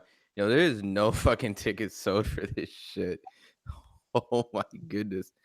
There's a lot of tickets for this fight. I know it's on April 27th, so probably give it a lot of time, but it's a month away and it doesn't look like it sold that much. Dude, he said it ain't sell 23 at the time of his post. Let me get to Jerron Wolf in Louisiana. Talk to me. Yeah, well, pretty much calling to tell you back in. I ain't called in a minute. I got sick at the Mardi Gras down here, and then I had an abscess in my teeth. As far as Canelo goes, I don't know. I'm waiting to see him fight somebody in their prime. But everybody he fights, he waits till he sees a drop. Like he didn't fight Triple G till after Triple G went a couple of 12 rounds with a few people. Now he's trying to fight Kovalev, who's been knocked out and beat by Warren. And I know we got the Winter Olympics coming up, but it seems like the UK heavyweights are just trying to audition for the track team because of the way they're running from Deontay Wilder. I like the Porter Crawford, the Porter fight that y'all talking about. I just wish Bud Crawford would start fighting high caliber fighters. And congratulations on the 100K. And right now, it's time to work on that movie. That's my call. Jerron, man, thanks for calling in, man. We're going to go out to Jay Hardcore, obviously helping us get to that 100K in DC. DAZN Productions. J Hardcore Boxing. You know that shit about boxing. BoxingVoice.com.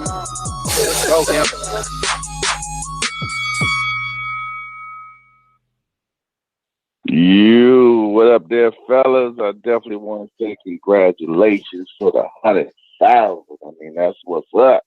Man, I'm glad that we got there. Looking for that next number. Congratulations for sure. Hey, man, that Bud fight, I mean, I'm going to keep it real honest, man. I'm going to hear me say it first. Khan going to go the distance with that boy, man. I wonder how y'all going to feel about that afterwards. Porter versus Spence. I don't think it's going to be a big sellout fight, but I think it's going to be a great fight. If we want to say that TBV was the first people to break the news that Porter wanted Spence. And I feel, though, that's going to be a great fight. I feel, though, that Earl definitely beats the fight. But Porter is definitely not going to go, with his tail behind his, between his legs. For the young man that came on from Minnesota, it's a 5'11" featherweight at Hank Lundy's gym. The guy's name, Donald No Love Smith. He's 5'11". He's 8-0. So if you want to get some work down at Hank Lundy's gym, you can probably come down there and spar that kid, Donald No Love Smith. Let me think of anything else I want to say. Oh, I want to give big ups to Ron G. I've been shadowing him lately, man, and he really been showing me the ropes. And I really appreciate that, man, because I was clueless at one of the fights, man, and he showed me how to dig. So I really appreciate that from you, Ron. And that's pretty much all I got. I'm looking forward to this next 100,000. I don't think it's going to take us to the end of the year. I think we get there within another month or two. I think we're just going to go on fast force. And that's pretty much all I got right now. Jay, you're going to be at that Philly fight too, right? Just want to... Hey, you approved for the Philly fight. Yeah. And I'm going to be there. No, we just ain't talked to you. We just ain't talked to you. No, you just trying to say if you at the Philly fight, y'all peep out Jay. Jay gonna be there with the Sonny Contos and Alexander and the Andre Ward and all the guys. Yeah, I'm looking forward to it, man. I get a chance to meet Andre Ward, man. So I was just checking that out. I just seen Andre Ward on his way to Philly, you know what I mean? So I was like, damn, I get a chance to actually meet Andre Ward and put that mic in his face. So I'm looking forward to this weekend. For sure. So, yeah, I'm there. And just so everyone knows, since Jay will be there, when the fights are going on Top Rank, please come back to TBV. Jay's interviews will be up throughout the night. So if you want a little extra interviews and some behind the scenes, some post interviews, just come back here. Jay will have them sent to the squad. I'll have them up and we'll be good, man, right? Jay gonna get some good stuff for everybody.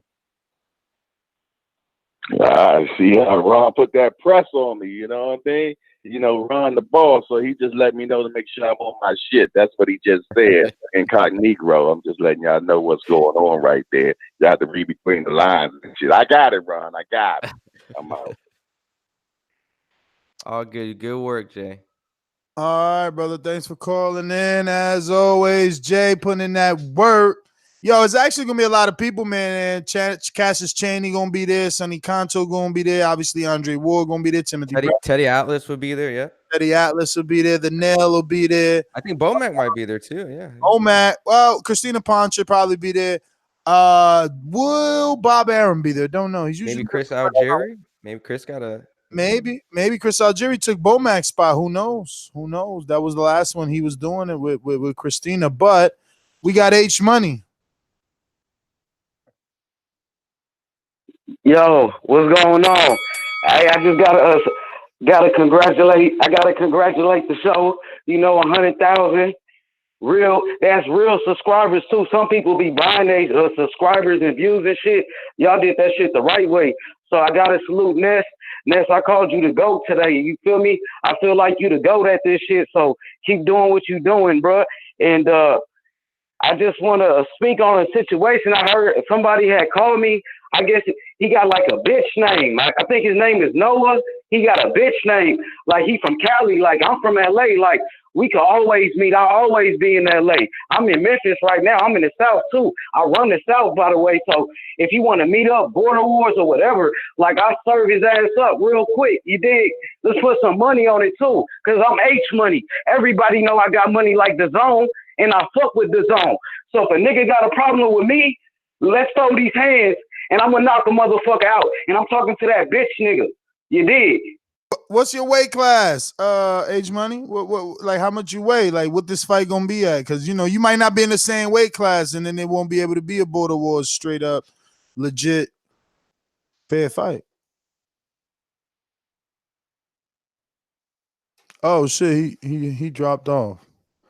I'm over here talking to nobody, man. Age Money, boy, Age Money. There's no one on the line. Shit. Nah, no one ain't here, man. Somebody in Cali here, but it ain't no. Hey, since the next border wars would be here, look, I'm gonna definitely step my videography up for that, man. So I'll definitely make sure we do it right. Age Money, nigga. No, that's so crazy. I was thinking of that today. Like, would you be able to edit on that level? All that, bro. Wait till you see what I got. I need it to be the way that it was for LA because that's what drew Wilder in. Like I've been talking to, I told you, I've been talking to a few film companies for that because I gotta do it this time for this New York one. This New York one is pretty big, man. We got a lot. We can have 4 different series, right? Like I could work on a series and then they work on the main production. Like I'll pick something. Yeah. I mean, but just remember, it's fight week for you. You're gonna be busy. You might not even be able to record anything for. Oh, yeah, that's true. I forgot. Yeah, you going to the AJ fight. You know, Jack is the truth. Let's say he gets approved. He's going to be foreign to New York City, you know. I have to hold his hand. Give him some pizza and shit. Let me get to Boomerang status. Or one of them beef patties, you know what I'm saying? I love them beef patties. Javier, I love eating beef patties too. Javier? Yo, Mike, set that sauce shit up. Anyways. You don't like beef patties, nigga? I ain't never had one in my life. But Me either. you know, beef patty from Jamaica, the real ones. What is a beef patty though? What is it? Like beef and what else? Nigga, like a burger? It's just a turnover, bro. Like a burger?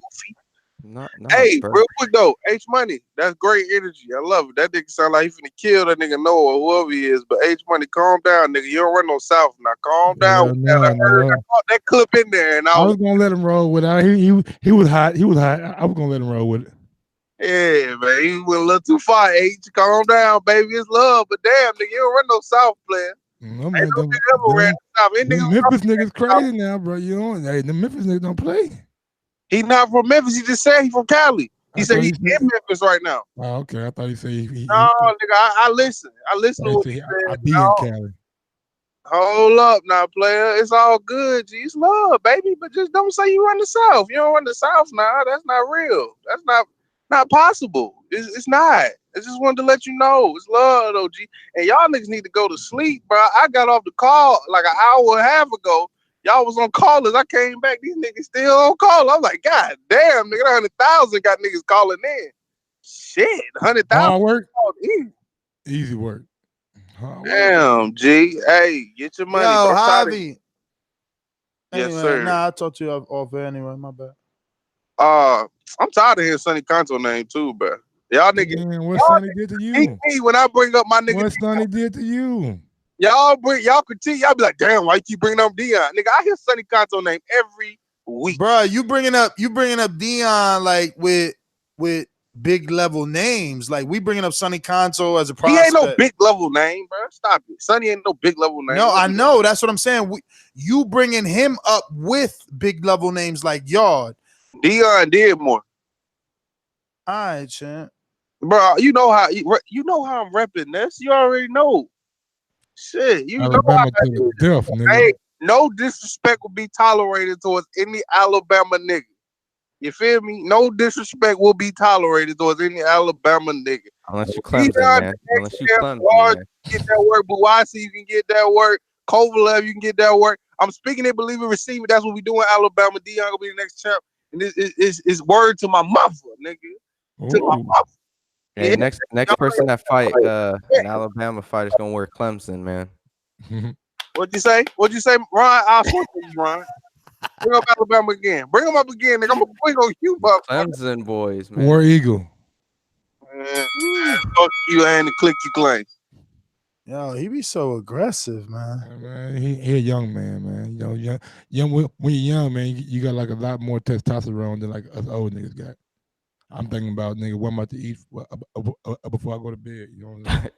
I mean, how old are you, Mike? You ain't that old.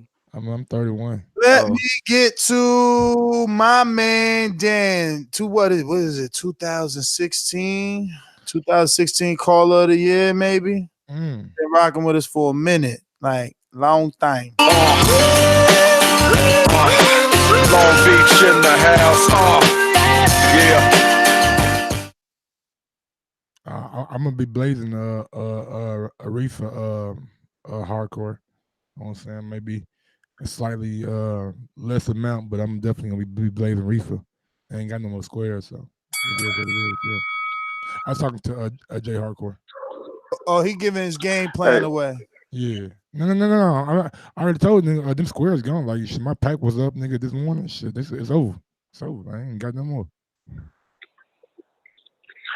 But that reefer? Yo, Mike, let my man. Is you gonna let this bell over? You gonna let him do his call, Mike? I'm talking right now, shit, nigga. You know what I'm saying? I'm gonna be burning it. You know what I'm saying? Go ahead and start the bell over. Let him have a chance to talk. Be polite. Can dude start the bell over? Hey, man, you know all the real ones have to show up when it's time to give love. 2015, to be exact. 2015, I'm that OG. I go that far back. So, but I did call to get that love. The next 100K, man, that's definitely something. I've watched you mature over the time, how you handle your panelists now, man. Had to give you this kind of love, help you pop your collar a little bit, watch you mature. And I want you to know you definitely an inspiration. There's a lot of brothers out here who looked for boxing at some point in time and they heard a voice that sounded like theirs. And it was very few at the time. And so it's inspired tons of brothers to go out there and pursue their career in media. So, man, make sure you smelling them roses along that road, brother. But Lamont's career, man, kind of bittersweet to me because it was kind of two. It was like we had Lamar started off with a high trajectory and then it went south and I never knew what kind of fighter he was. Was he finesse? Was he a bulldog? And then towards the end, it was like one of them boxing movies where the guy gets old and punchy and he just can't take the amount of punches that he could, years ago. But definitely a guy that we've held in the top 10 of the welterweight division around about for the past decade. So kudos to Lamont. He called it quits with class and at the right time. Didn't go too long. He probably still could have got another fight or two. Called it quits. Time to go. Came a long way. Shout out to Barry Hunter for being that type of guy. Porter Smith, like I said, man, I had called in a little minute ago and y'all laughed me out the building for telling y'all, right now, just based on resume, Shawn Porter could potentially be a Hall of Famer in my book. Y'all talking about you got to be great. You ain't got to be great to be in the Hall of Fame. It's a bunch of dudes, Arturo Gatti, he got a whole bunch of romance built behind his name for why he's their warrior and all this. He ain't great. He ain't no better than Shawn Porter is. So Shawn Porter has the best resume. I think the last 7 fights is going to be hard for you guys to tell me a guy better. That said, I do believe that Shawn will go ahead and fight Errol Spence. Now, it seems that they've been kind of running away from Spence for a while, which is uncharacteristic of the Porter camp, if you ask me. But if Kenny says it's a go to me. I believe that man's word. I believe they'll go out there, win, lose, or draw, put on a good performance. 90 seconds. Man. Other than that, pretty much out of here. I think we're going to see the cream finally rise to the top at the light heavyweight division with Gvozdyk and Bivol. That's what we all wanted to see, I believe. So that's my call, TBV 100K. Congratulations, Tommy. Thanks for your call, big dog, man. We appreciate it. Yo, he pronounced that last name completely different from me. Who that? He said Gvozdyk. I've been saying Gvozdyk. I've been saying Gvozdyk all this time. 60 seconds. They need to help us with that shit. don't give a fuck what You it could just is, say the man. nail if you don't want to be like. I caught a nigga no fucking nail. He ain't hammering shit. I mean, You wildin'. Like, politically correct. I mean, he won that belt legitimately. Like, that was Yeah, that's we get to, let's get to some super chats here. We got Andre Diagno, pound for pound supporter. Congrats to Ness and the boxing voice. Sal, I want to think that's Ironside says, congrats, big bro. Hard work pays off. And then it is definitely Iron Sal. And the new 531. Yeah, right, Sal. He's gonna be fighting Jose. Bo says they let me out the bank vault. Salute on the 100. Yes, sir. You know I had you, Bama Bo. 10 seconds. T Bonifaz says, shout out to TBV for the 100K subscribers. Rabuski says, congrats on 100K. Been listening to TBV since 2016. And Marlon so icy. Sims, keep grinding the boxing voice 100. Ron, make sure we link when or if you come to Minnesota. Minnesota. to be out there in Minnesota, 100%. North Dakota. Man. Get you on that camera. Yeah, man. Don't forget to hit the thumbs up button. Future, present, past, doesn't matter. Helps with the visibility of the show. You can subscribe to the channel right now. Hit that notification bell so that you get the notification every time we go live.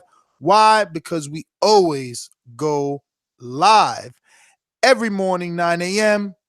Eastern, 8 a.m. Central, 6 a.m. Pacific Standard Time, 2 p.m. UK. And Mike doesn't care about Mountain Time, but I think Mountain Time is actually where Jose is from because he's in Calgary. It might be Mountain Time. Yeah. So that's it. I'm your host, Mr. Gibbs, Instagram and Twitter. Keep your eyes glued to Patreon. I know this week we've been lackadaisical, but your perks are coming as me and Ron will be doing some camp lives, which will reveal on Patreon only. Yeah, we working. Yep, follow up with that. I got tons of stuff to post up. I got Andre Rozier, Saddam Ali, a whole bunch of stuff, training camp, Marco Huck. And I think Richard Comey is coming back in town, so I might get some stuff with him. Jay Hardcore will be at the Philly fight, so please stick by the YouTube channel on Saturday, just like you do all the other channels, because we will have exclusive interviews and breaking news first, just like Jay brought the Shawn Porter stuff. And as always, Mike will be, I think he's going to bring that Mike Check Hook back, right? You did a Brandon Adams interview the other day. There's some more Joey Spencer broken up interviews I'll be posting up. So just come here every single day. You will get content from shows, interviews, breaking news. Just stick by. And appreciate everyone helping us to get to 100K. That opens up a lot more doors. As well, appreciate Ness for just staying strong through this whole TBV, giving everyone a platform from us to fans. Very big moment. So I know he's over there just being chill and cool about it. But no, this is a huge accomplishment. You're going to get that plaque coming in. So we as boxing fans appreciate what you do. So congratulations. Yeah, man. Big ups to everybody in the chat, and congratulations to Ness putting all this hard work in for all these years. It ain't me. 100K. I know. Shut up, dog. Hey, can I? Did you have your fucking like little like send off? I mean, you can like have another one after my finish. I'm sorry. I'm quiet. We're trying to give you props, Ness. But it ain't just me, Ron. It's just Mike bought. Yo, we're trying to give you some homage. Just enjoy this now. Big ups to everybody out there in the chat. You know what I'm saying? Thank y'all for all y'all support. And again, man, big ups to Ness. You know what I'm saying? Give everybody an opportunity to come on the platform and just be a part of something special. Gross1911 on IG, Gross2312 on Twitter, 101, never lost. FOG, get ready, homie. Show that logo, Mike. Mike, good talker. I've been in the gym 3 days in a row. Mike hasn't. Peace. Peace.